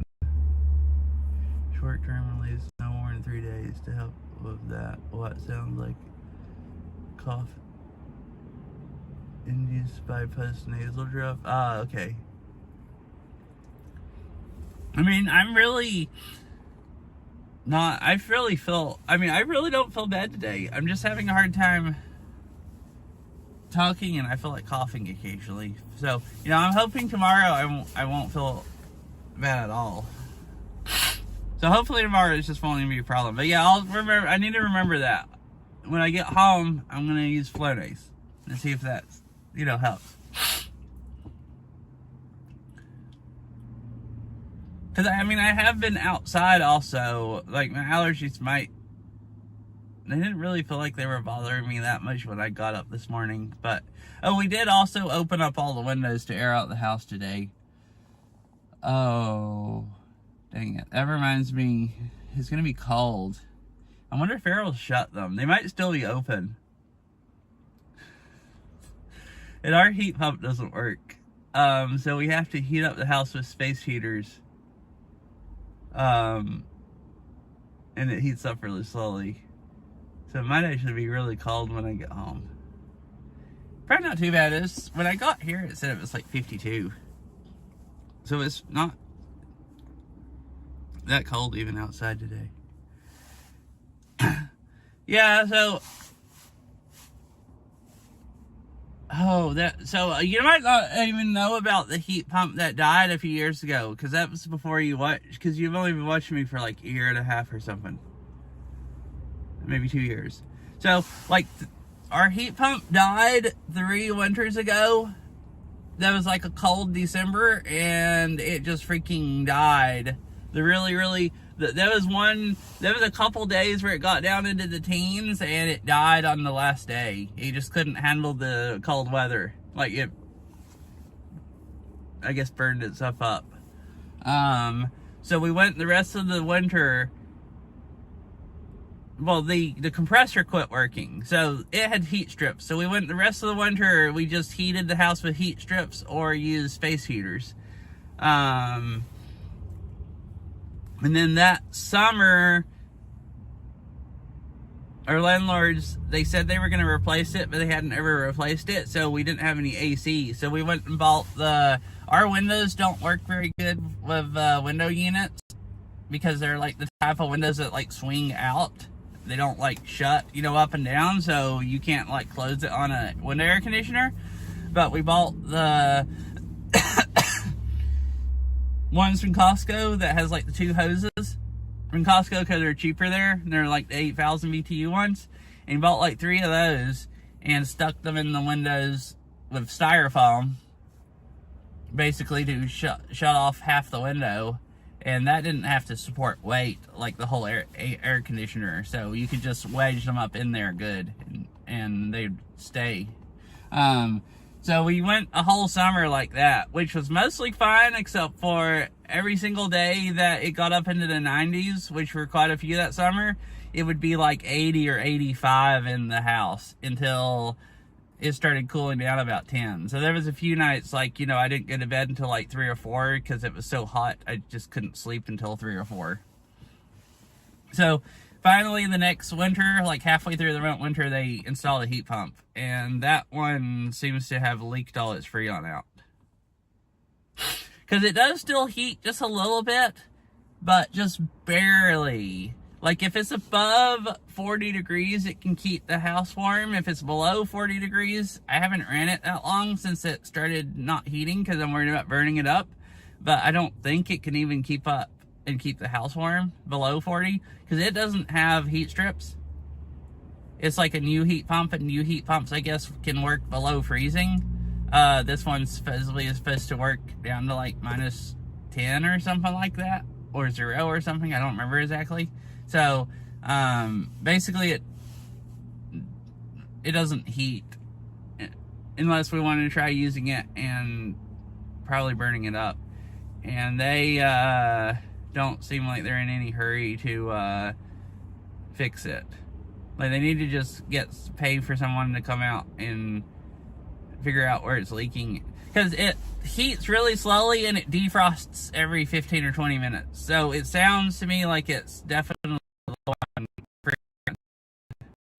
So someone to figure out where it's leaking. But that hasn't happened. So yeah, so we don't have a heat pump. So it's fine now because we can use space heaters, but it's gonna suck this summer again.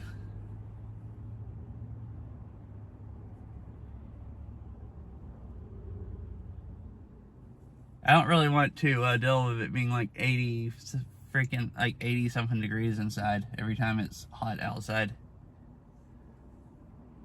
So, I don't know.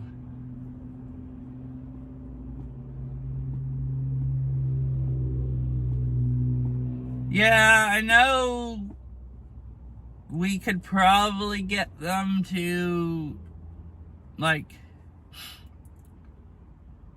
I know legally they probably have to, and our heat might be not adequately functioning, but we have enough space heaters to keep the house warm, and they are really, really slow at fixing stuff sometimes, like the heat pump, but they've also been really nice, and you know, they're just really slow about the heat pump. They're not slow about most other stuff, and they've been really, really lenient and nice about stuff. Like, will let us do stuff with the yard that we want to and everything. So, you know, if we were actually freezing to death, you know, maybe I'd push it. But, like, you know, they're nice, and I don't mind, you know.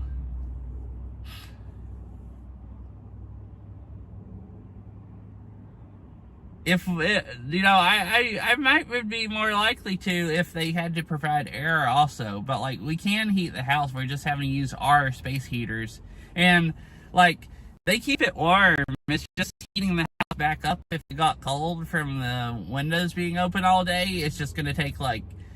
So if I go home now and the house is still open and I shut the windows and turn the space heaters on, it's going to take them like 3 hours to heat the house up, or 4 hours. So it's just going to be cold for 3 or 4 hours instead of, so we're not like about to freeze to death. Right, good night, Mr. Winniecat. Hope you have a nice sleep.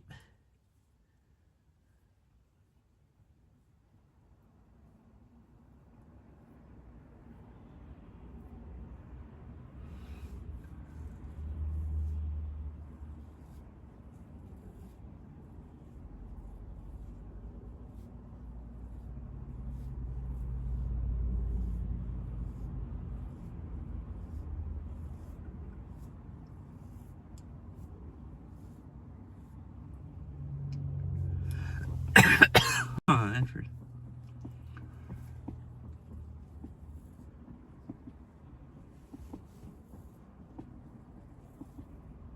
Wait, what? You can't use portable heaters too? Interesting.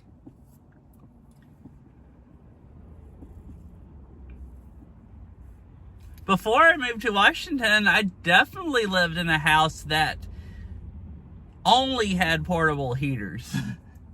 But maybe that wasn't the law in Tennessee. So, you know, I was used to just only using portable heaters. That's just like, I literally lived for like over 3 years in a house that didn't have any source of heating other than plugging up an electric heater. But I guess that's not legal in Washington. Interesting.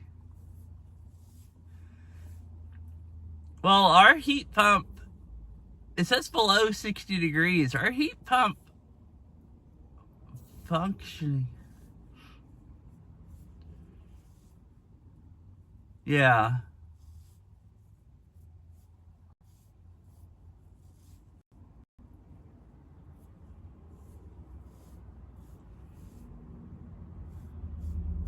I mean, so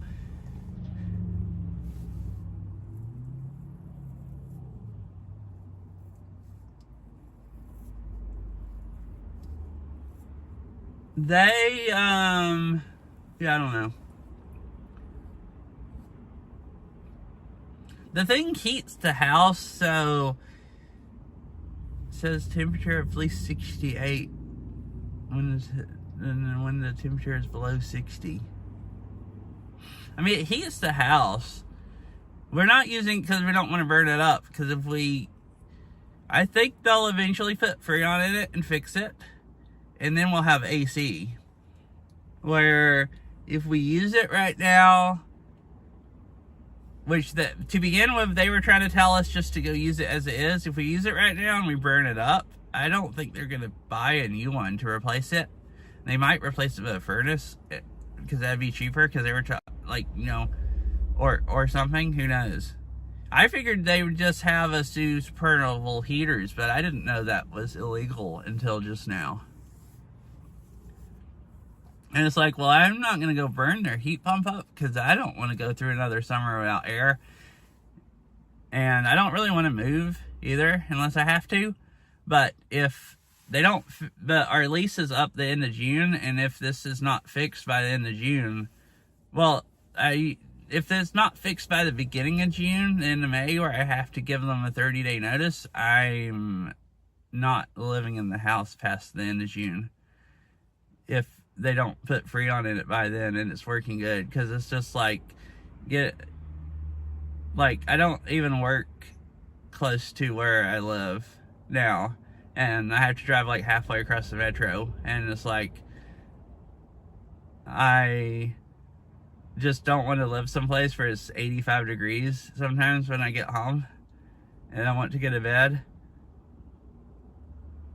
Well, I mean, it's a heating issue now, but I don't really care about the heating issue because I'm using space heaters instead. But the reason I'm using space heaters is to give them time to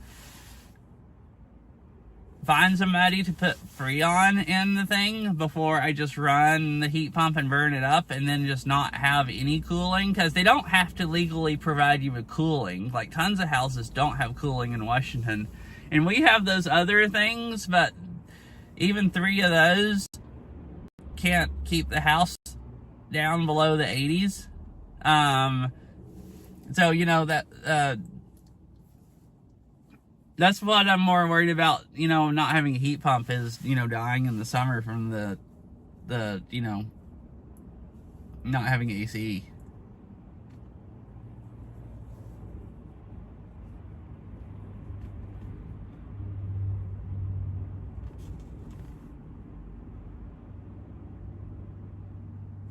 I know lots of people. Wait, I've yapped until Izza has started his stream, so now I do get to raid Izza.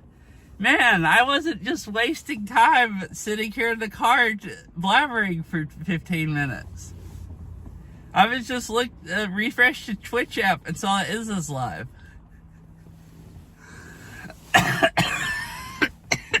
I'm gonna choke now laughing about it.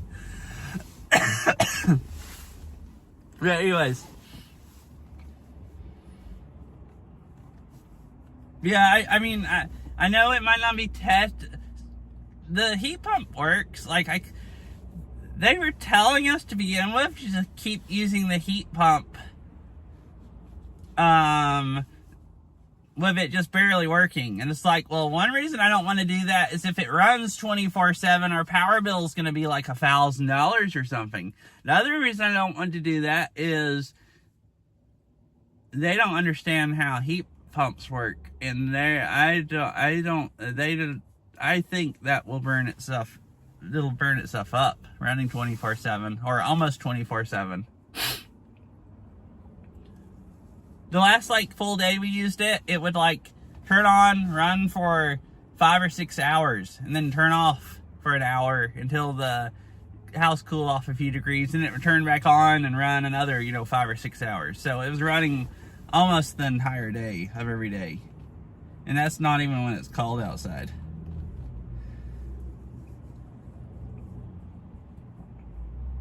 So it's like, I guess the space heaters might not be illegal as far as they're concerned, but, I'm trying to, we were using them and trying to figure, like, I don't want to burn someone's heat pump up because it's low on Freon and they don't understand how heat pumps work and tell me to use it when it's not reasonable to use it.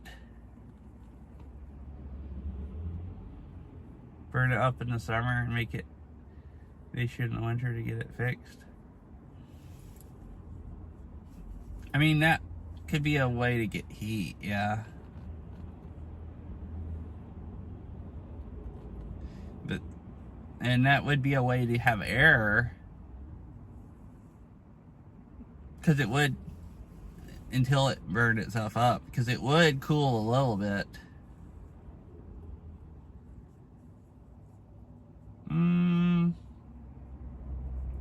I don't know.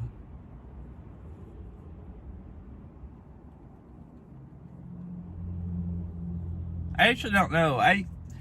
When we moved in, they insinuated like they had more than one, but I don't know how many.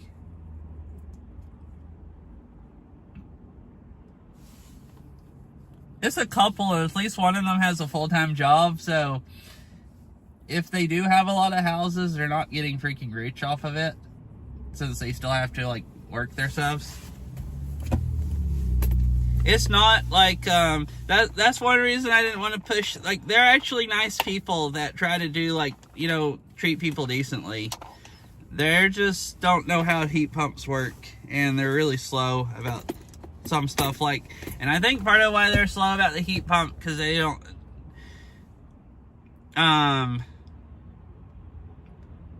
for the first like week or two didn't understand why we couldn't just go use it anyways.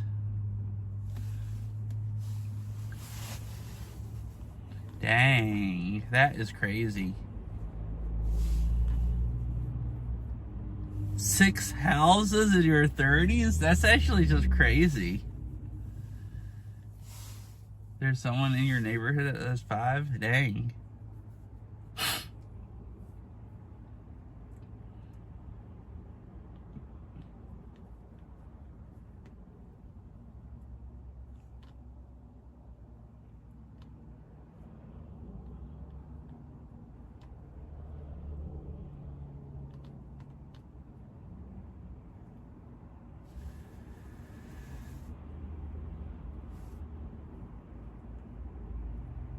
Yeah, I don't know. Anyways, it'll be fine. I was just talking about it because I thought about it was gonna be cold when I get home, and then, you know, just still talking about it since then. I don't know. I like talking about stuff. And I was just saying why I didn't actually realize it was literally they legally had to provide you heat without using portable heaters, which is just interesting. So I don't know. I don't know if our heat pump, when it's down like 30 degrees, if it would keep the house warm or not. The couple of really, really cold nights, I didn't go use it because I didn't want to burn it up. But, you know, if we can get heat, it's not like...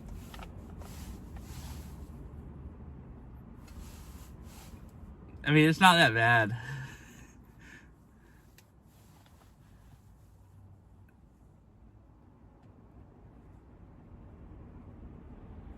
I just, you know, try to be nice and take care of, not murder the heat pump.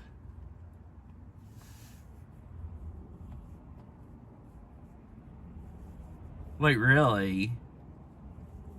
Like, wait, what do you mean about the heat? Like, if your heat goes out, they have 24 hours? Does that, to respond, does that mean to fix it or to try to fix it?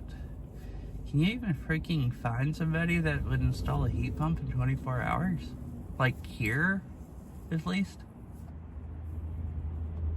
Last time when our heat pump went out, they tried to get somebody really fast to look at it, and it still took them 3 days.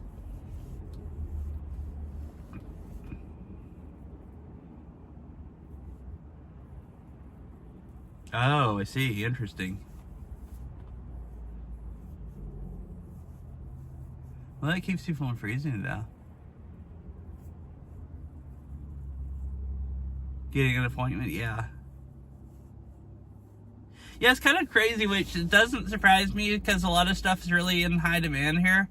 Last time our heat pump went out, they tried to get someone really fast to go look at it.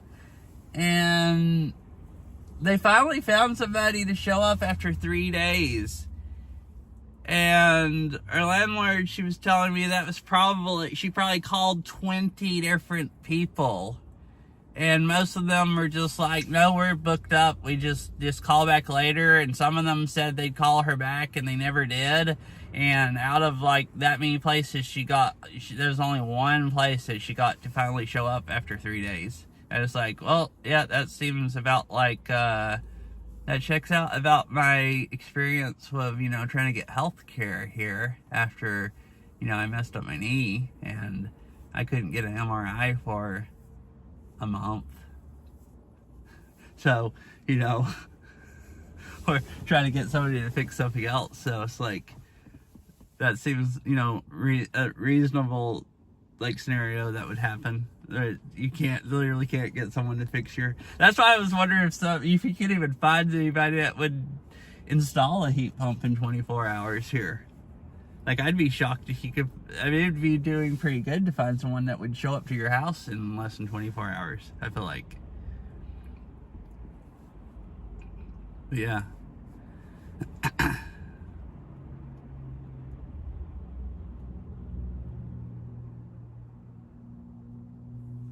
Alright, I guess I'm gonna stop and go actually rate Izza. Yeah. Oh, to get someone faster? Yeah. Yeah, you might actually, like, they've not even calling cheap places. If you go buy, like, if you could probably get someone to show up in 24 hours if you go, call one of these, like, like, I've seen, like, I mean, I don't know how many places there are, but I've seen, like, heating and air conditioning places and stuff. There's places, like, on their trucks that they, advertise, like, emergency repairs or, like, call that they'll, show up fast and stuff. You can probably pay somebody that has enough people to go show up that day if you want to pay enough people. Yeah, thanks for hanging out and chatting. I guess I will raid Izza since I streamed until Izza started.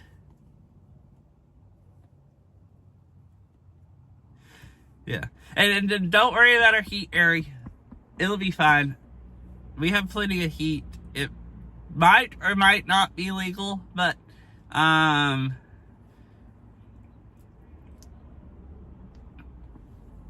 mean, I'll push the stuff if it's the problem.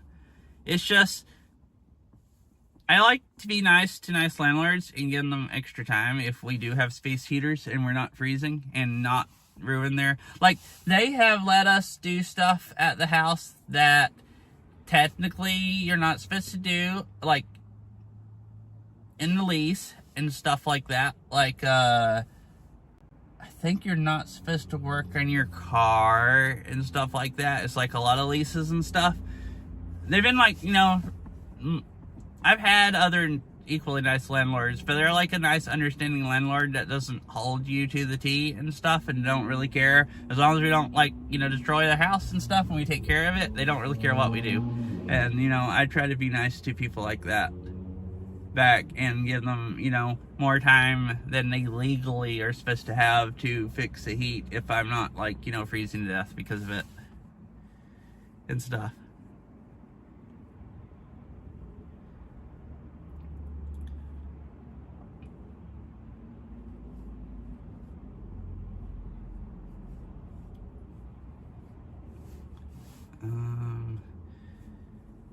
Freaking Twitch app's not working.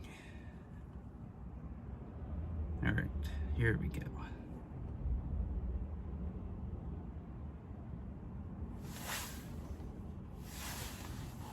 Still, it's nice to not be miserable. Yeah.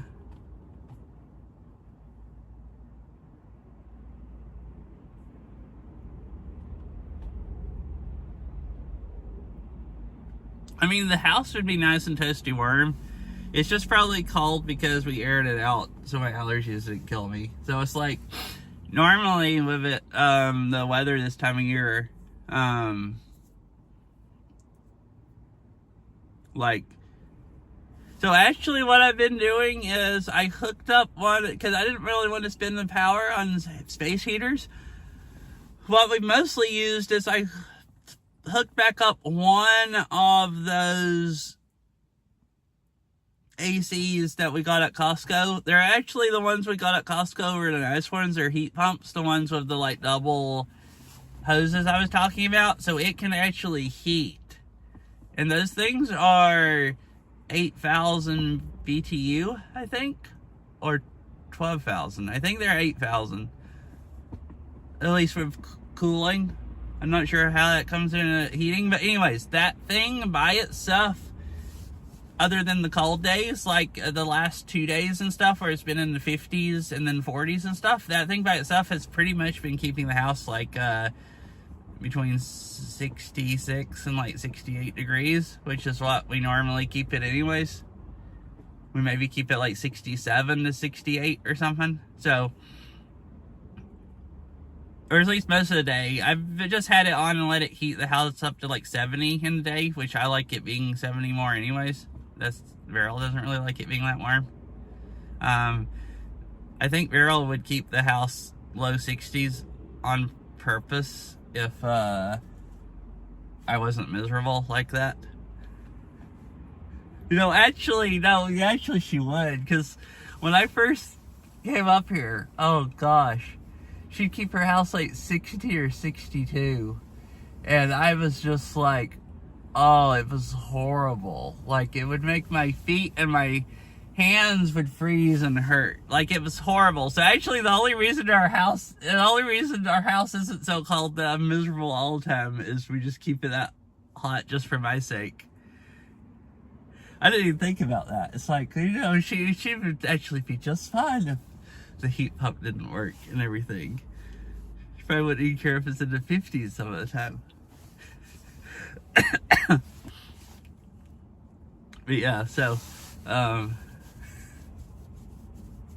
actually been running that thing, and if it gets too cold at night, I just have a space heater in my bedroom that keeps it warm enough where it's nice and toasty warm, however hot for sleeping on the nights where it got down into the 30s. And the other nights, like one space heater and the heat pump thing, we're keeping up near the. She was on yeah, well, I did come up here and my hand, if it's like low 60s, my fingers and my toes, they die. Like, they turn like freaking white, and then they turn bright red later. So she figured out pretty fast that I couldn't handle the low 60s without actually being really bad off. Like, they get bad enough that I can't use my hands hardly anymore. So it's like, I actually just can't function living in the house when it's unless I wear gloves inside all the time. I just can't live with it being low 60s. Like, my hand, I just actually physically can't. At least not without it being extremely painful. I don't know if long term I could or not. But, you know, I stay someplace for a couple days or something and it's low 60s, or stay outside a whole bunch in the low 60s for the whole day and let my hands stay that cold, and I do that multiple days in a row, then it ends up being detrimental to them.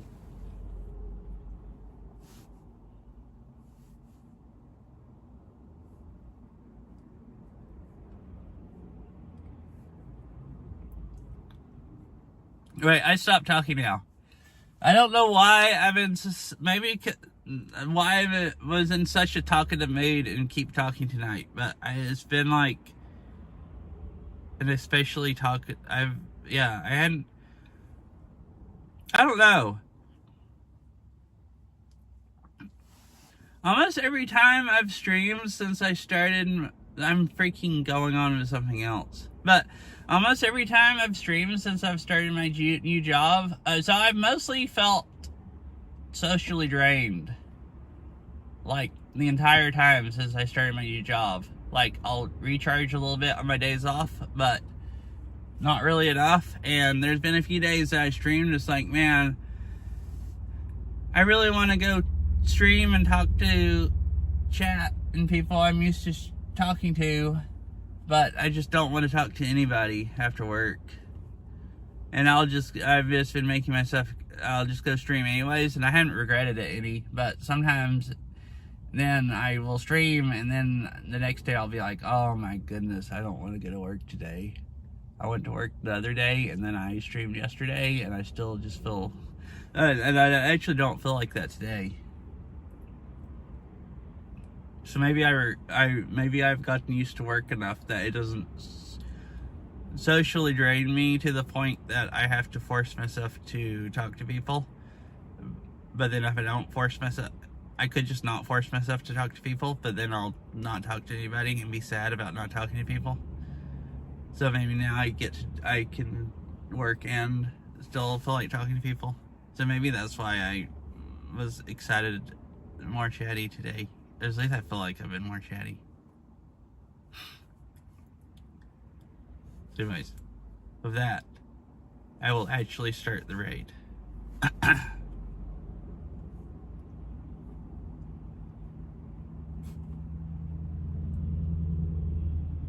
I don't talk.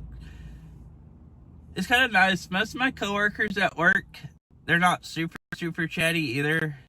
So we don't talk. I mean, we talk some, but not like none. I like all of my coworkers. What socially drains me is just the literally seeing so many different people every day and asking people what they want, like orders, like constantly. Like that actually is just like just a crushing pressure, maybe, yeah.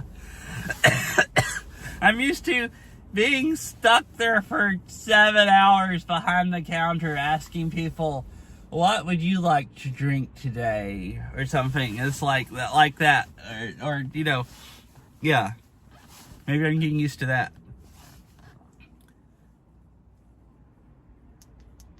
And the customers are nice also, but it's just like so hard to go freaking talk to that many people all day. But I've gotten used to it.